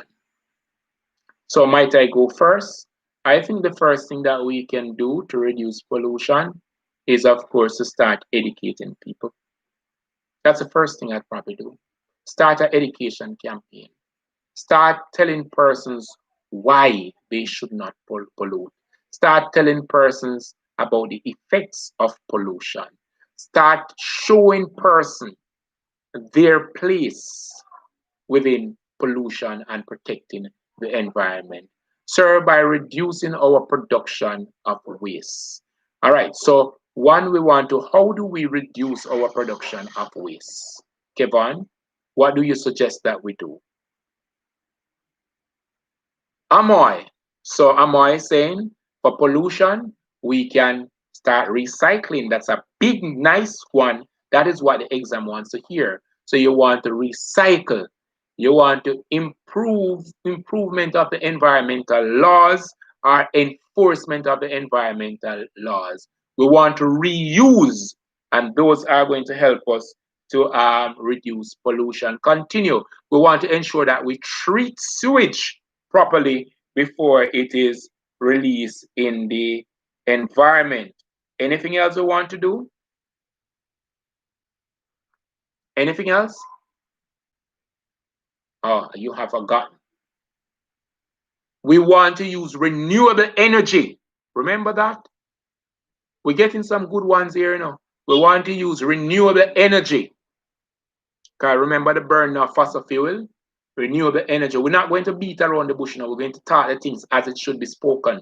So we're not going to just say some broad stuff. We're going to want to hit it on the spot, recycle, reuse, reduce. We want to talk about enforcement of environmental laws.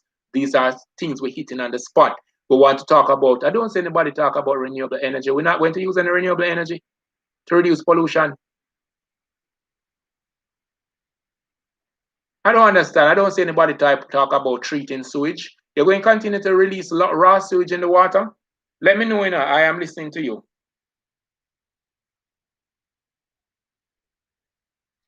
Sir, use more biodegradable material.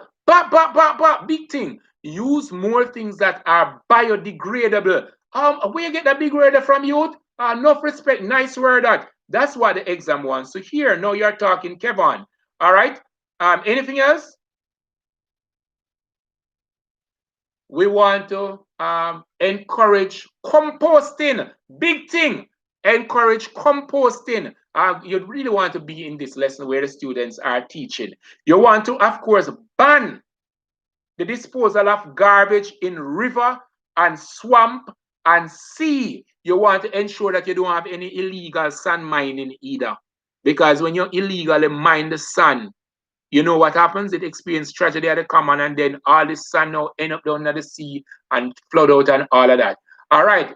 Treat contaminated water and reuse for agriculture. So these hot water, put them into some settling pond and pump them to some farm that it can be used. When you treat the sewage and the sludge, remember, when you treat sewage, right, and you're going to use it as fertilizer, it should not be used on root crop, or it should not be used on any crop that the part that is edible will touch it. You can use it in your orchard, like on your breadfruit and your apple and so on, banana, but it should not touch what you are going to eat. All right. So we touch a whole lot of things. What about plastics? You're not going to ban the use of plastic. You're not going to use biodegradable plastic. What about that? So these that we have placed here, somebody could please type renewable energy for me so that when you're looking over this thing, you don't forget, you can see it. You need to have renewable energy. And you know the many renewable energy we have spoken about them. These are ways in which we are going to curtail the problem of pollution. Remember, the first thing we are going to do, we are going to educate. We are going to educate the people so that they understand their role in protecting this our environment. Now we're going to move on and talk about how we can conserve the natural resources. You know the many natural resources. We spoke about that about 2-3 classes ago. How we're going to protect water, how we're going to protect oil, how we're going to protect tree, how we're going to protect biodiversity. How can we conserve a natural resource? All right. So the first thing I like to give the first thing, and I'm going to start again by saying education. And then after education, we want to use renewable energy or alternative sources of energy. Come now, on the start now. How now go protect the forest? Natural resources. How are we going to protect them? All right, so we're going to use renewable energy to protect natural resource. What else? Natural resource. How are we going to protect our natural resource?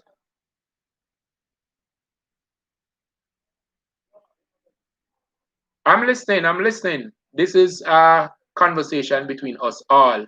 We're going to replant.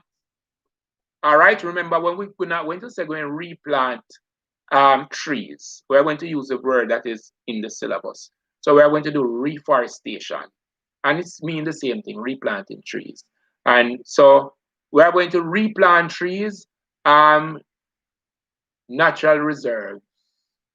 What does that mean, Amoy? Nature reserve. Oh, we want to have nature reserve.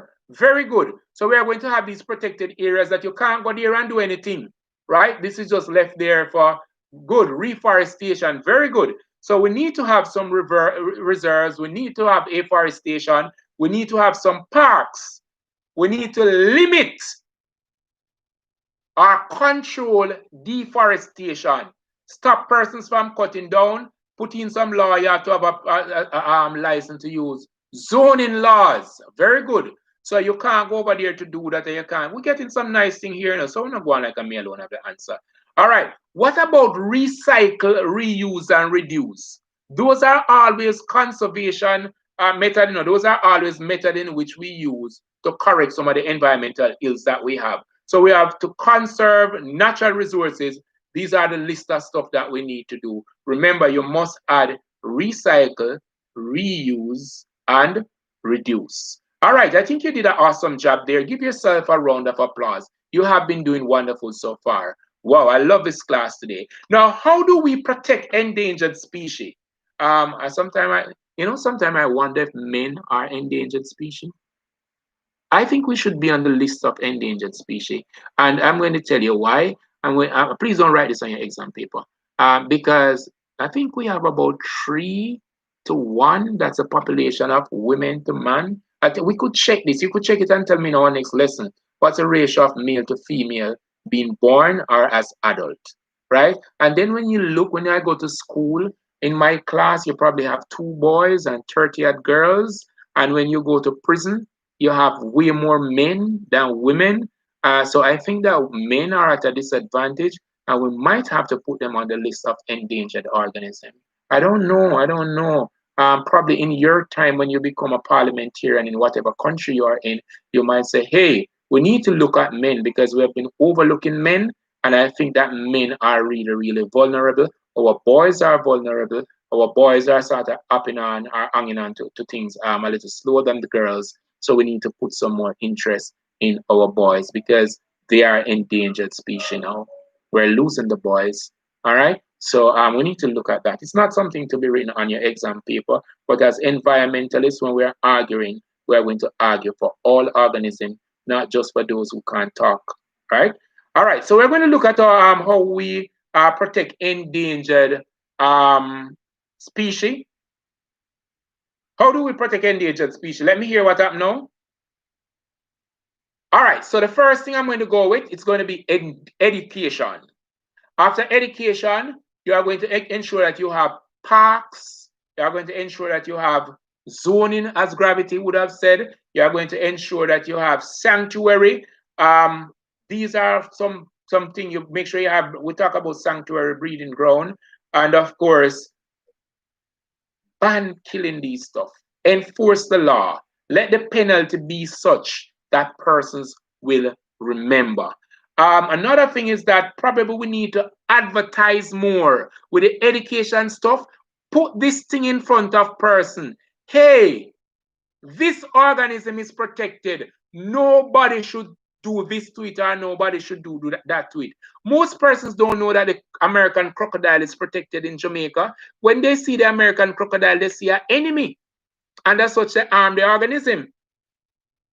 So we need to have more education. We need to have more signs. Sorry, in Jamaica, we have some signs in some areas that don't dirty up Jamaica. We need to have more of those type of signs that, of course, protect the environment. I see that nobody has said anything about how to protect endangered species. So there we have a problem.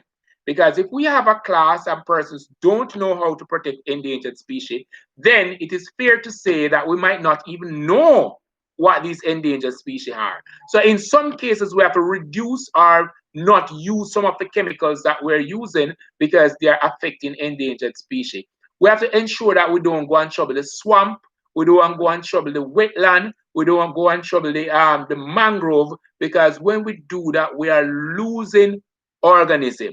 So of course, these are some of the protective measures that you have to talk about in protecting organism. I know that some persons are saying, but once me have chicken and me can get a plate of curry goat and me can get a nice cup of beef soup, me no business about the rest of animal. Then can eat. Then can eat. What me I protect them for? Oh, I'll tell you, because we're a part of a food web. So of course we might not eat that animal, but there's some other animal that benefits from that animal and we benefit from that animal. Go and look at your food web and you'll see the interconnection. So we're seeing Adiplus introduce stiffer penalties, all right? Do not dump plastic in ocean. I do not dump it anywhere because plastic come like it's the biggest killer. Plastic is coming like it worse than an atomic bomb when it comes to the ocean. All right. So these are some wonderful things that we're doing. Now we're going to be talking about conservation of the soil, the dirt. Use environmental friendly material. Yes. Use alternative source of energy because in some cases we are taking out some plants that are endangered. Yeah. Yeah. Most of the things that we're talking about to protect the other stuff, if we do them, we can protect endangered species. One thing we must have control, hunting. Remember we talk about hunting time and Tanisha told us about season, protect their habitat. So in that case, we're going to have parks and so on. You know, you have some real beautiful organisms like probably Mr. Wilson. And then in a short while, they become extinct because they are so beautiful. Persons want to have them at home for themselves, remove them from the wild, and then end up dying. And you know what happens? We have actually encroached on their living space. They can't breathe because the larger the organism, the less offspring it will have. It's not like bacteria. All right. So we have to ensure that we protect them. All right. So we want to look at how we are going to conserve soil. Poor wild crooks. I tell you, they tell me that they eat them in all sorts of places. I don't hope my Jamaican students don't hear that because we don't want to eat them here and then, you know, that part of the food chain gone. And then you have to go deal with whatever work the crocodile in the wild I deal with. You have to go deal with it yourself. Like you have the security guard at home and you think that him not serve no purpose. And then him gone, and then tonight you hear you zinc them on the back a move, or something out to do your car a move, and then you realize that hey, the security guard really they have some purpose, right? So I want to talk about the conservation of soil. Now, if we don't have any soil, we won't have enough plants. And if we don't have any soil, we can't practice sustainable agriculture. So in order to protect the soil, the first thing we want to ensure is that we are practicing the afforestation and the reforestation, right? We want to ensure that when we are using the soil, we have a follow. So after we plant, we leave the area to grow up. And so that we want to practice crop rotation so that we can, of course, have the nutrient in the soil as is needed. All right. You want to, if you're farming on a hillside and so on, you want to ensure that you are using soil conservation method like terracing. You have bench terrace, you have reverse terrace. You want to ensure that you are using canals in your farm and so on, or little channels that the water can leave without erosion. You want to ensure that you have good ground cover, that the water is not actually moving. Don't overgraze. Don't allow the animals to eat too much grass. That will, of course, cause overgraze. That would, of course, cause erosion eventually. So you want to do what is called zero grazing, which is to cut the grass and take it to the animal. Another thing that you probably want to do, you want to use a whole lot of a natural fertilizer rather than artificial fertilizer. You don't want to use those things to increase the acidity of the soil. And of course, you want to ensure that you don't use too much equipment on the soil to increase soil compaction. Jawawan is here. Good night, sir. Sorry for being late. You are really late, Jawawan. But welcome to the show. We are almost at the end. We're bringing the curtain down and we are looking at methods to conserve the soil. So now we want to look at how we can preserve our water body. And then the last thing for ecology this evening, we are going to look at how we can improve the land that's used for mining. And we did that. I told you about that when we had the last class. So we are now going to be looking at, what did I say just now? We are going to be looking at the water resource. How do we protect the water resource? That's what we want to look at now. So stop river flooding. So how do we stop river flooding? How you do that? Tell me about that. All right. So again, it's going to be first thing education. The next thing you want to do is to reduce the nutrient entering the water, right? So you want to reduce eutrophication. You are going to reduce, stop river flooding. So you are going to reduce mining in the river that will cause siltation. All right? And you are going to manage sewage and other water runoff so that you don't, of course, pollute the water. You are going to manage your water so that you don't overdraw or over harvest, and then you end up with a condition like the Ariel Sea. So these are ways in which we could preserve the water. And of course, to improve land using mining, you are going to, of course, we remember before we mine, we remove the topsoil and then we stock the topsoil, mine, then we reshape the land, and then we cover the land with that topsoil. Having covered the land with the topsoil, we are going to use the land for agricultural purposes, like to raise cattle. We could use it for orchard where we plant things on it. We could use it for housing, right? And in some cases, I think we'll be using these areas as game areas and for trails and all of that. You have some real adventurous persons who, of course, will come up with some real new, good, nice idea to use these areas. So now we are at the end of ecology. So we have to chart our way forward. I think it was a really nice 2 hour compact lesson. I suggest that you listen to this video again. And of course, I wanted you to do the field trip. I wanted to go through the field trip with you. I gave you a long list of field trip, and I know some persons just threw it away because they thought that probably I was just giving you something that doesn't really make much sense. But when we do ecology, if you check your syllabus, it speaks about field trip. And being that I am not there and I am not able to take you out, what I'm going to be doing now for the little time that I have here, I'm going to be going on field trips. So I'm going to be sending persons on field trip, and you're going to come back and just type a little thing and tell us about your experience. So Jawawan, I'm very happy that you're here. You are going to go to Exxon Valdez, and you are going to come back in a short while, and you are going to tell us about Exxon Valdez, what it is. As much as you can tell, we're not too much. Other persons are going to look at it, but just come back and type something and tell us about what the Exxon Valdez was. If you got the message, just say yes, sir, so I can know that the field trip has started. Jawawan, have you gotten that? Jawawan? All right, gravity. I want you to go to the Great Garbage Barge. Gravity, are you with us? If I call your name, just say yes, sir. Where are you going to get the information? You can go to YouTube or you can go to Google and just watch a little snaps of it. Look for the shortest video. We're doing field trips now, and you can come back. All right, good. Gravity is answering. So Gravity, I want you to look at the Great Garbage Barge. Type that into YouTube. If you can get a 3 minute or thereabout video, just make a short thing and come back and type it in the chat here and let us know what it was. Kevon Mackenzie. So let me just tick off. Where's my pen? Kevon Mackenzie, I want you to tell us, go on a field trip, and you are going to come when you on your return. You are going to tell us about the Great Pacific Garbage Patch. Kevon, are you here? Kevon? Oh no, Kevon is not here.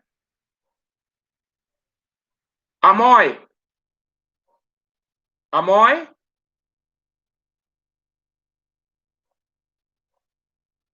All right, let me try this.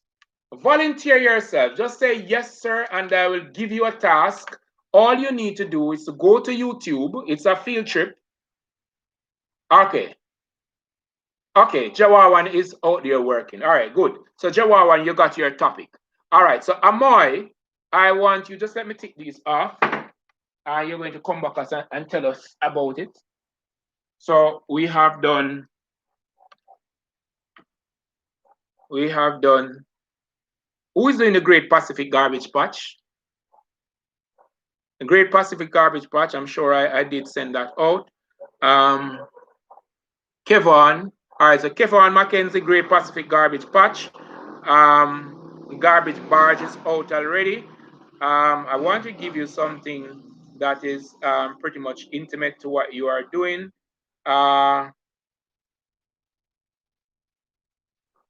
Water. All right, Amoy, I want you to do X and Valdex. I hope I didn't say that. X and Valdex. Amoy is doing X and Valdex. Just remind me of what you're doing. I'm writing in the name now. The Great Pacific Garbage Patch. Who is doing that? Just write beside the name what you're doing. I got a little lost because persons weren't answering. So Amoy is doing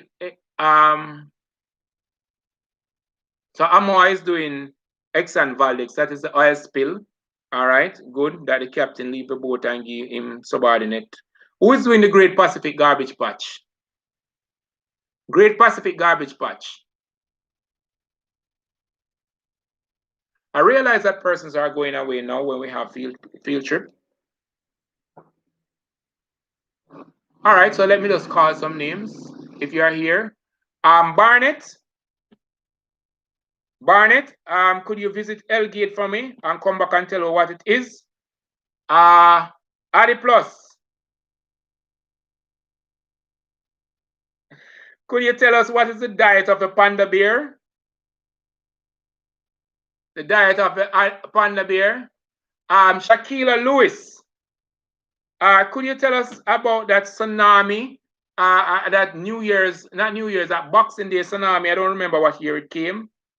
Visit that for me and see if you can come back and just type a little thing on it for us. Amor, you want me to spell something? Exxon, Exxon, Valdex. Valdex, Exxon Valdex. Exxon Valdex. So Adi Plus, I want you to tell me about the diet of the panda bear. All right, so Kevin is doing the Great Pacific Garbage Patch. And I want somebody to go to Mississippi for me.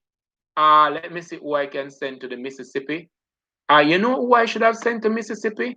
That should have been Amoy, because that is one of the HSB.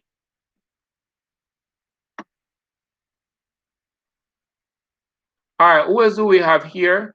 If you have not been assigned a task as yet, just say, sir, and let me give you a whole lot of field trip. So let me just go through the field trips again. Okay, Tamara Barnett. All right, Barnett, let me give you something. The Bhopal gas tragedy, not the Bhopal gas tragedy. Do the Ariel Sea for me because that's a water problem. Barnett, the Ariel Sea. Just tell us what happened there. Or you just give us your little thing. What really pop at you? You let us know. So these are the field trips that we want you to cover for ecology. I want you to look at the X and Valdex or anything that has to do with oil spill. The Great Pacific Garbage Patch, which has to do with our pollution and how it ended up into the sea. I want somebody to look at the end of Mississippi, to look at eutrophication. I want you to also look at Hurricane Gilbert, to look at the natural disaster, how it actually affected the environment. We want to look at the garbage barge. We want to look at the Ariel Sea. We want to look at Bhopal gas tragedy. We want to look at Love Canal. We want to look at the Minimata disease. We want to look at the Irish potato blight of Ireland. We want to look at Hell's Gate. We want to look at the Grey Sky of England 1952. We want to look at that Boxing Day tsunami, and we want to also look at the diet of the panda bear. Now, if we don't get to cover all this evening, I do hope that you'll be able to look at them at your spare time. You don't have to. It's not something that you have to really write down and so on. It is something that you just know that these things happened, and you have a good idea as to why we are suggesting that you understand how we impact the environment. Now, for those persons who have been enjoying the video we published this morning, we are going to be releasing a video tonight on the 2020 Human and Social Biology past paper. So you have 2015, we sent that this morning. We are going to be sending 2020 tonight, and hopefully tomorrow we are going to be sending 2016. If you are just joining us, we did say that we are of the opinion, based on the fact that we have seen a lot of repeat questions from 2015 on 2020 paper, we are suggesting that 2016 paper. At a glance, when I looked at 2016 paper, it suggested to us that it's going to be probably a little uphill for this year if they go with the same trend as our exam papers are set. So we are going to encourage you to ensure that you do as many past paper as possible. In the past paper for 2020, I will be highlighting some things on the paper, such as questions that are repeated one, and in some cases the questions repeated, but the answers are different. In some cases, the questions are repeated with the same answers, but for example, your answer for 2015 was at C, and when they repeat it for 2020, it is at D. I am doing that because I don't want persons to hop onto this paper and start saying A, B, C, D, E, F, G. No, no, no, no. You are supposed to use the paper to learn the content. And you should also use your textbook and see if what you have learned, if it is in line with what we're saying. We don't want you to just take it up as gospel that this is it. All right. Feel free to say, well, sir, I think this, or sir, I think that, or that type of thing. Because there are some questions on the paper where, depending on who answered the question and what they were thinking about when they're answering the question, they might very well not be the same. I am not going to say I am the guru and I am the god of it, but there are, of course, errors from time to time from many persons. Even me have error. I am not here boasting that I don't have error. So if you look at the paper and you are seeing anything, there are some cases on the paper you might hear me say you should give me your view on it, because it's probably a little problematic question, and I use my interpretation, and you might very well have a different interpretation, and that we will entertain and have a discussion on. But of course, I think we have been doing well so far. Might I also say to the family that moving on, we are going to have a real compact lesson, and we're going to be covering a lot. So if you come to the class, I suggest that you come with your bottle of water and come with your snack. The classes are going to be at least 2 hours. I really don't want to go over 2 hours. And with that said, we're going to try to complete the entire topic in one class. So you understand it's a power lesson. Power lesson. I'm not going to be going all over the place. When I come on, be early, I'm going to start. So this is what happens now. Today is Sunday. On Wednesday, we're still trying to discuss what we should do. The thing is around respiration for HSB, because what we find, even with ecology, we'll have to do over some ecology for HSB, because HSB start to do a lot on sewage and water pollution. A whole lot on pollution is on HSB, so we'll have to look at that. And I do hope that they did get the lesson today, because that is a whole lot of HSB. So we are pondering whether we should start at respiration, which respiration is a big thing for HSB, or we should start at reproduction. What I know is that wherever I start, we're going to try our best to complete it, right? And when we say that we're completing these things, I want you to ensure that you start doing the past papers. Please start doing the past papers. Get yourself a copy of the past paper wherever. We are putting up past paper online because we are serving you. You see, Amar is an advocate for the persons who are doing HSB. You know, Amar is a person who keep me in line to say, sir, no, no, no, no, no, no, no, no, no. It is always biology. What about us? We want HSB, and there we are. Acts and persons from all over the Caribbean have been pouring in and sending us teaching resource. We have been getting textbooks from across the Caribbean. Uh-huh. They sent us textbooks. We have been getting past papers from across the Caribbean. And might I tell you, I am so happy. I am so happy. And I'm happy because I am from Jamaica. And be honest with you, I teach in one of the inner city school. And some of the resources, we really don't have them. So when I come here and I say, if you have resource and you want to share, this is my email address and you share it with us, you are really, really helping some kids. There are some kids that we have that I teach that they are not here on the channel because they just can't afford to be here, right? But of course, we share the resource that we have. Thank you, sir. The paper are very helpful. Some questions got me good. All right, yeah, from time to time that will happen. In some cases, the questions will hold me as well. And of course, when the 2020 come out tonight, I'm going to voice it right after the show. I'm going to be voicing the 2020. We have answered all the questions already. Usually we go through the paper, answer the question, and then we voice them, and then I do the explanation, voicing them. Another thing is that we are going to go through another class on immunity. We are aware that we did not complete circulation, we did not look at immunity, and we did not look at systole and diastole. Now, we have not completed immunity because if we completed immunity for biology, it would have been way limited for the persons who are doing HSB because HSB is sort of more in depth.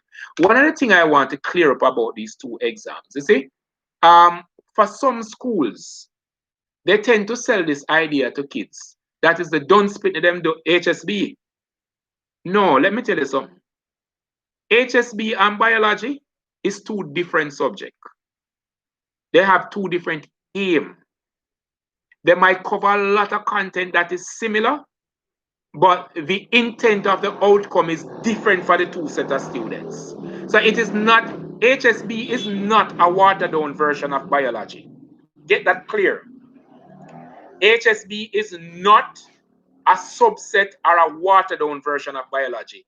HSB is a different subject from biology.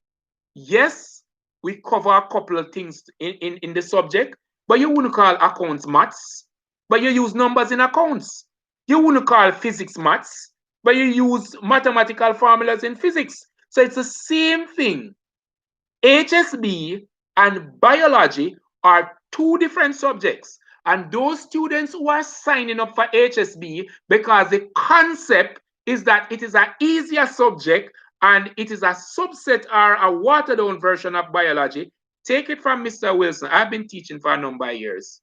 They are not the same subjects. They are two different stuff with two different intent. If you want to have a final look at the intent of these subjects, HSB, in my opinion, is almost like environmental science. Biology, you have CAPE biology. So if you ask me, the CAPE version for HSB is more like environmental science, based on how I have looked at the syllabus. And I have looked at these books from start to finish. I look at a lot of books. With that said, if you are watching and of course you have a book and you want us to review the textbook, we'd be happy. If you want to sponsor our program, we'd also be happy. If you have teaching resource and you want to send it to us, you could just go to our channel. You would see our email address. I think it is extremesolutionja@gmail.com. We do appreciate all the resource that we can get. We do appreciate all the help we can get. And if you have not subscribed to the channel as yet, it is time for you to do so. Exam is right around the corner, and the students that you have seen in this chat room on this channel, these are some A students of the Caribbean. They are always here. Nobody forced them to be here. They don't have to pay to be here. It is all free. They are here Friday evening when they should be watching movie. They are here Sunday evening when they should be playing and ironing to go to work. They are here because they want to learn. I suggest to you that you tell somebody to come on over to join, have them watch the videos, have them prepare themselves for the exams. The truth is, I don't know these persons who are on the channel. You might hear me call them by name and running jokes and so on. I realize that Macmillan is not here today. Macmillan is from St. Vincent. I know my students. I observe that Tanisha is not here today. I know my students.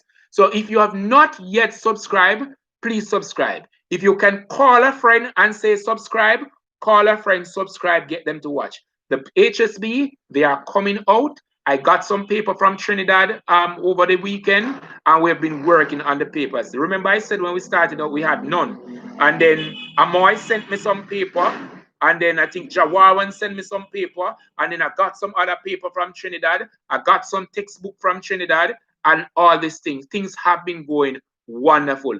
I tell you, I feel blessed. I feel privileged. I am happy that I'm able to help persons. Yes, I don't have any money, but I'm still happy that I can help those who probably really, really need the help. I know someday it will pay off. Someday it will come true. Someday, I don't know what will happen someday. And it's not a thing that I'm going to say, at the end, you should pay me. No. Of course, we do accept donation. Of course, we'd love to have your donation. But guess what?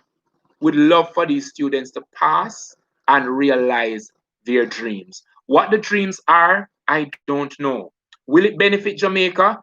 Doesn't have to, but it will benefit the world. I mean, the computer that I'm using now was not developed in Jamaica. The person was developing this computer. It's helping me now. And I'm helping you. I don't know. Probably you'll be a doctor. Probably you'll be an environmentalist. Probably you'll be something that I don't know. You might not help me, but you'll definitely help somebody else. So if you're a sponsor out there and you want to sponsor any of the live show, we would greatly appreciate it. If you have not logged on or subscribed to the channel as yet, we're looking forward to see you. And when you subscribe to the channel, we want you to hit that notification bell and select all. I love to send all my subscribers a message.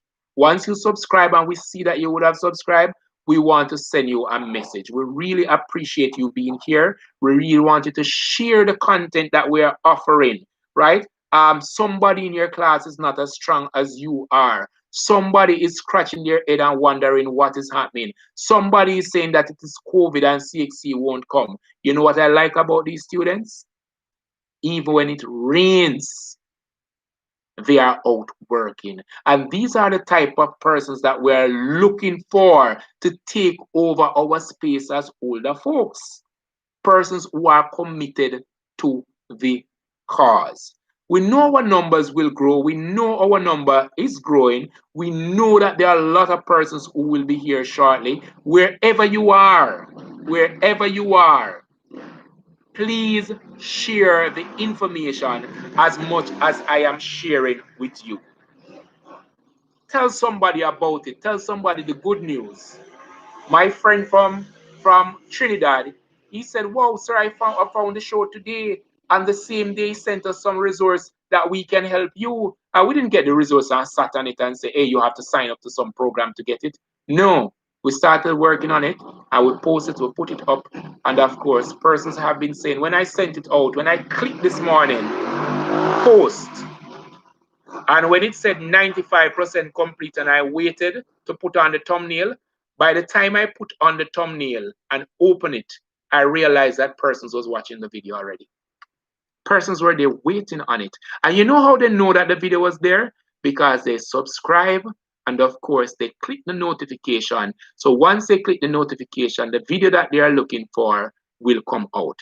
Another thing, if there's a video that you want us to do that you have not seen on our channel, or a past paper that we have not put up, you could just send and ask us. We're not saying that we are going to do it, but it will tell us about some of the things that you are looking for, and we could prioritize in the videos that we make, and of course the past paper that we're putting out. Yes, I have 5 years past paper, so Amoy should be very, very happy. I have 2015 to 2020, and we are, I think one of the paper is missing there, but if there's more past paper out there older than that and you want to send them in, just go on into the channel somebody who can go to the back of the channel, you could just go to the back of the channel for me and of course post the past paper as we are waiting on the persons to come back from the field trip to tell us about their experience. That is very, very important to us. So though it's an online class, we're having a virtual field trip now where persons have gone to many places across the world to experience some of the things that we looked at here today and to come back and tell us about them. In some cases, we could not have gone on field trips because of COVID. Well, look what is happening. It is 7:32 at night now here in Jamaica. It's probably 8:32 over there in Guyana. And guess what?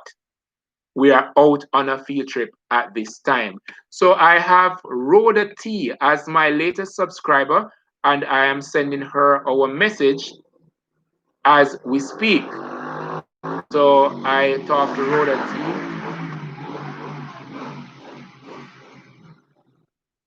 All right, so we have a little chat with Rhoda T now.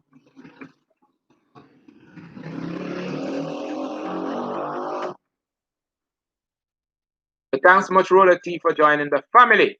I will want to remind you that you can join any one of our shows, be it Friday, Sunday, or Wednesday at 5:05.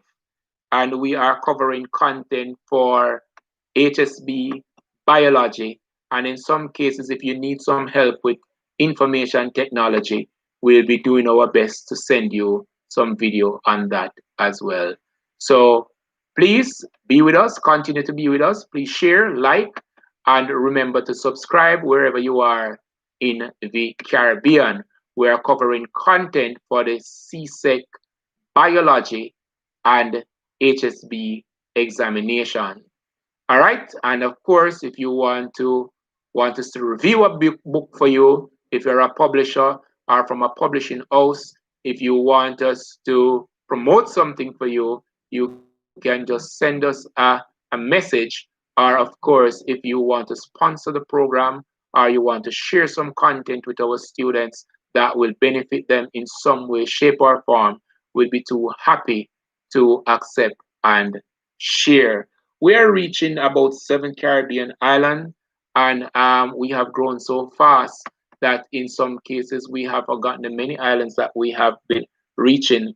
Persons who I didn't know that we have persons who are leaving the Caribbean to as far as India. We have observed that we have had persons from India regularly on the channel, persons from USA, persons from England. So we have realized that we have been reaching a number of persons. The room here carries persons from right across the Caribbean, and it carries both teachers and students, and that's a nice part. We are regulated here. Dejanay White is in the building. Am I not happy to see Dejanay? I haven't seen Dejanay for quite a while. Dejanay, how you doing? Welcome to the show. We are pretty much at the end of the show, but of course, we're happy that you are here with us. So there I have posted the email address for the channel. Anything that you need to know, anything that you need to share with the channel or about the channel, of course, you can send it to us. How are we doing with the research? I'm here waiting on us to come back. I think we should have garnered enough information to share with us now. We can do the rest when we are on our own. You don't need to tell us everything about it because everybody would have known by now that the field trips are the Exxon Valdez, the Great Pacific Garbage Barge, the Great Pacific Garbage Patch, Hurricane Gilbert, Garbage Barge, Ariel C, Bhopal Gas Tragedy, Love Canal, Minimata Disease, Irish Potato Blight of Ireland, Hell's Gate, Grey Skies of England, the Tsunami of Boxing Day, and we want to know what is the diet of the panda bear, as that will provide some amount of information as to our need to protect the environment, as removing one plant could, of course, mean the death of many others. All right, so as we wait for those persons who have gone off on the field trip, I ask that you return now with what you have, however little it might be, return to the channel so that we can bring a wrap to the evening. There are persons who will be going to school tomorrow. There are persons who will be going to work tomorrow, and we really don't want to push it too far that they will be disenfranchised or anything that we really don't want to do. So Shakila Lewis, Shakila. All right. Uh, this happened in 2004 in India. The tsunami, also known as the Boxing Day tsunami by scientific community, the tsunami, the Sumatra Andaman earthquake. I'm not too sure what you're saying there, but some information is that this tsunami that we're talking about, the Boxing Day tsunami, happened in 2004. And of course, it happened in India. And it would have claimed a lot of life. And of course, it would have reshaped the region in that area. Thank you much, Shakila. So persons would have known the name of the date of the tsunami. And of course, you could use that to find out more. Of course, there was an earthquake, I think, that triggered the tsunami, and there Shakila would have said a little about that. Somebody else, could you type for me as we bring a wrap to the evening? Thank you very much, Shakila Lewis. Other persons, Amoy, Jawawan, other persons, could we have here, Kevon? Come with whatever you have, that's good enough as we try to bring a wrap to the evening. All right, so Barnett, fourth largest lake. Seasonal rain brings water to the Ariel Sea, but it is 1/10 of its original size. All right, fisheries collapsed. Intense dust storm because of dry condition, no longer a sea, it's a desert.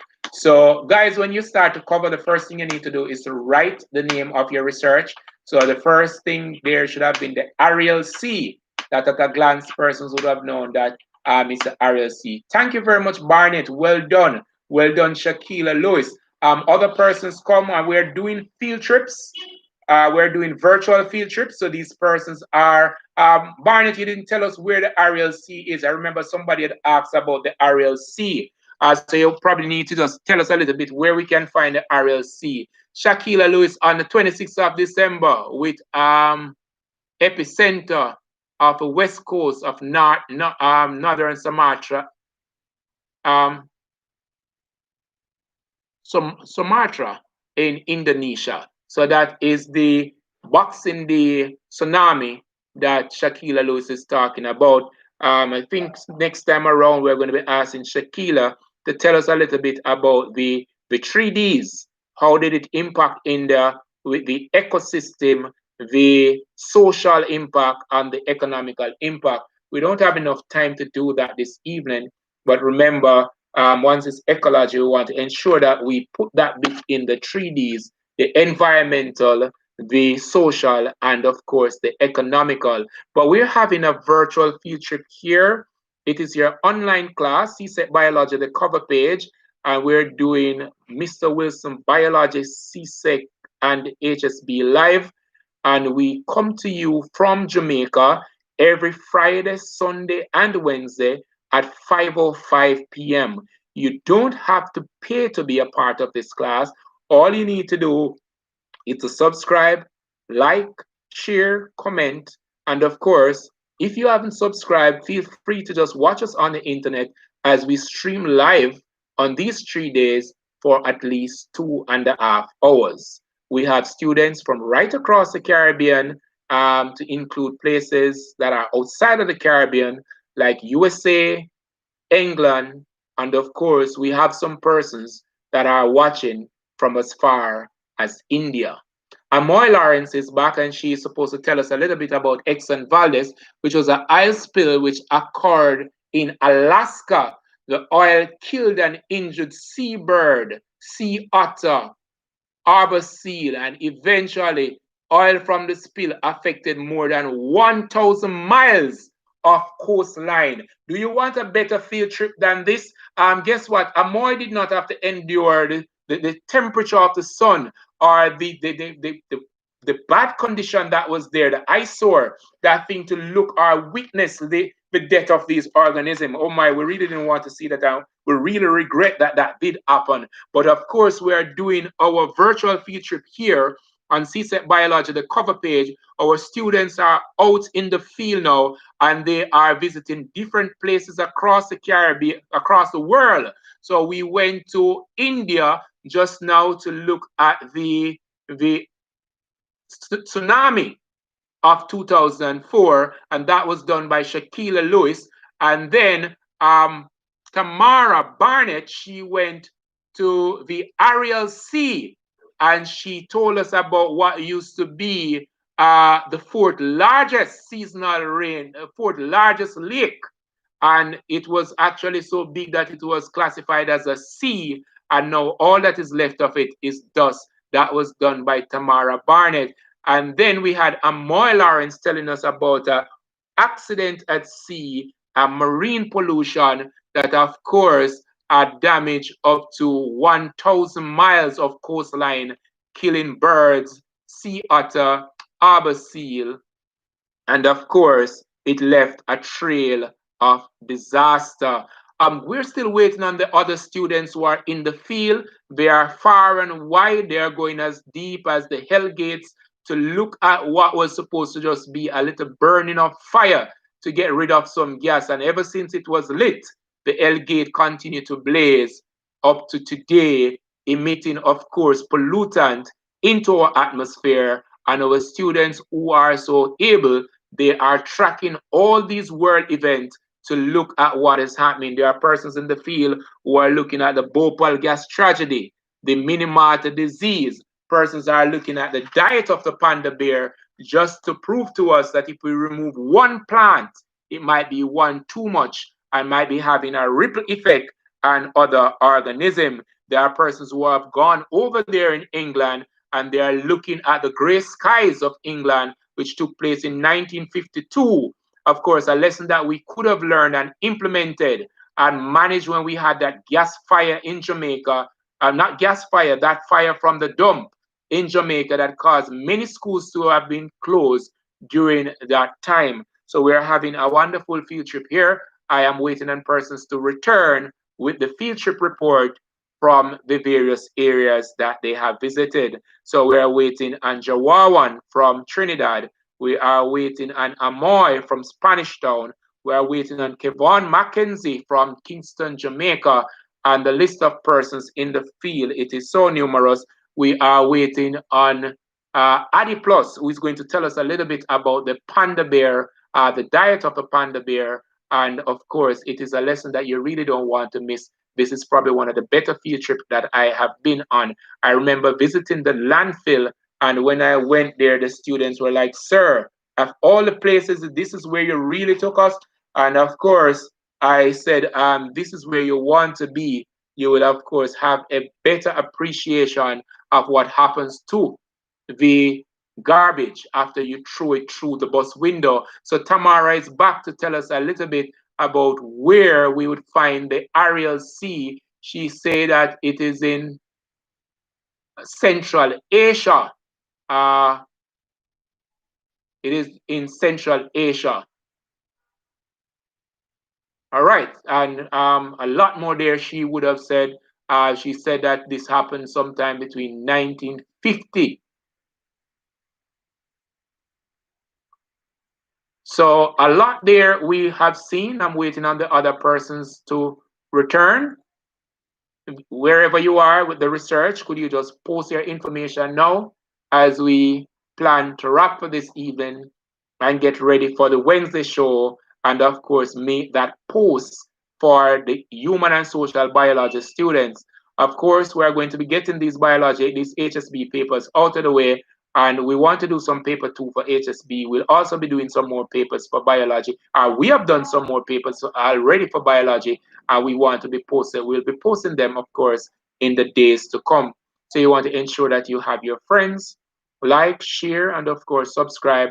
If you're a part of a class, tell your class about the channel. Somebody said to me today, wow, sir, I've just found this channel. I didn't even know that this was here. And I'm learning so much. And we want to hear more of that from persons. We want to ensure that when you get to the when you get to the exam, you would not be going to the exam blindfolded, but instead you'll be going to the exam all confident because you were engaged in our 6.5, 7.5 hour free classes for the week. I was never ever beneficiary of this type of a thing, but I am so happy. I'm hoping that when I'm going to finish my master's, somebody will say to me, you have been a good Samaritan. I will put all the bills for you to finish the master's program. Things like miracles do happen, and these students will tell you that miracles happen because they are seeing Mr. Wilson every day since sometime October thereabout. I have been on and having, whether it be 2 or 3 or 4 or 5, we've always been having classes with these kids. And there are some students who are always here. And if they are not here, their friends is stopping by to get that bit of information for them. There are some persons who have left Jamaica, gone overseas to do surgery or things like those, and right in their hospital bed over there in the USA or wherever else in the world they are all locked, loaded, following the program because they are not allowing a minute to leave them. Might I say to some of these persons who are away in other countries, if you left your textbook and you have no access to textbook, a textbook was sent to me from Trinidad. I'd be too happy to share that textbook with you. You could just, of course, get into my email address that I sent earlier, and I will share the book with you as much as possible, providing that you are a member of the family. It was sent for the members of the family. So I will send it to you. I don't know, it's not my property, but it was actually sent to me to share, I think, and as much as possible. I'll try to extend myself to everyone. So I'm still waiting on those persons to come in with the rest of the information. I'm not too sure what is happening. We have been having some internet connectivity problem, so that might be the problem why some persons are not here. But if we are not able to get those information in today, I'm sure that we'll be getting the information in the next session that we have, which is on Wednesday. We do encourage everyone to be here early for 5:05 on Wednesday. Set it on your alarm, write it in your diary. If you have subscribed to the channel and you have actually clicked all, as soon as we would have sent out the notice, you would have been, I think you'll be getting about 3 or 4 messages on your device per day on the day when the show is to be held. I was told that you get about 3, 4 messages for the day. They keep coming at you that the show is coming up. We've been using other strategies to ensure that you can see us on your screen when you log on. Amoy Lawrence, sir, send it to me, please. All right. Amoy, no, not a problem, Amoy. You're right in my inbox. Amoy, where's your assignment? Oh, you sent your assignment already. Okay. Where are the others? Where are the others? I'll send it to you, Amoy. That's fine. Where are the others? All right, so I am going to be giving you 3 more minutes. If you are not in, I am going to say thanks to the others and thanks to everyone for being here. We are going to be meeting on Wednesday again. And before I go, I want to say again a big thank you for being here. I really appreciate the fact that you have been here and allowing me to be your adjunct lecturer, your adjunct teacher. I am very happy. I think I like to teach. I think I like to read. And of course, when I'm reading, sometime I am like, oh my, I have done these studies and I've never ever used them, or I'm not using them like I should. So having given the opportunity to share with you, it is really a big deal for me. I continue to say if there are persons out there who would like to share with us, we have just placed in the chat the email address for the channel. And of course, you can reach us there. You can send us the information you want to share with us. Or if there's anything else you want to share with us, we'll be too happy. If you have not yet subscribed to the channel, we're going to encourage you again to subscribe. When we put the posts out, we for the HSB or whatever, share them as much as possible. Share them. Send them even to your enemy. Send them even to your enemy. Send the information, share it with your contacts. All right, we want to ensure that we are reaching as many persons as possible. All right, so we have just a minute to go, and if these persons are not back within the minute, then of course we said that we'll have to say good evening, and of course, all the best tomorrow for the rest of the week until we see you on Wednesday. Please be reminded to wear your mask. Remember to sanitize. Remember, I think there's a more dangerous strain of the COVID somewhere out there, and we don't want to hear that any of you would have been affected by it. So I want you to take as much precaution as possible. The little ones who are out of school, help them as much as possible, right? They are so uncertain as to what is happening. Many persons are wondering what is going to happen. But the good thing is that you know what's happening to you. And of course, if you can comfort the others, that would be so nice. So we are at the end of the evening, and I say thanks again for joining us. Remember to like, share, and subscribe. Good evening.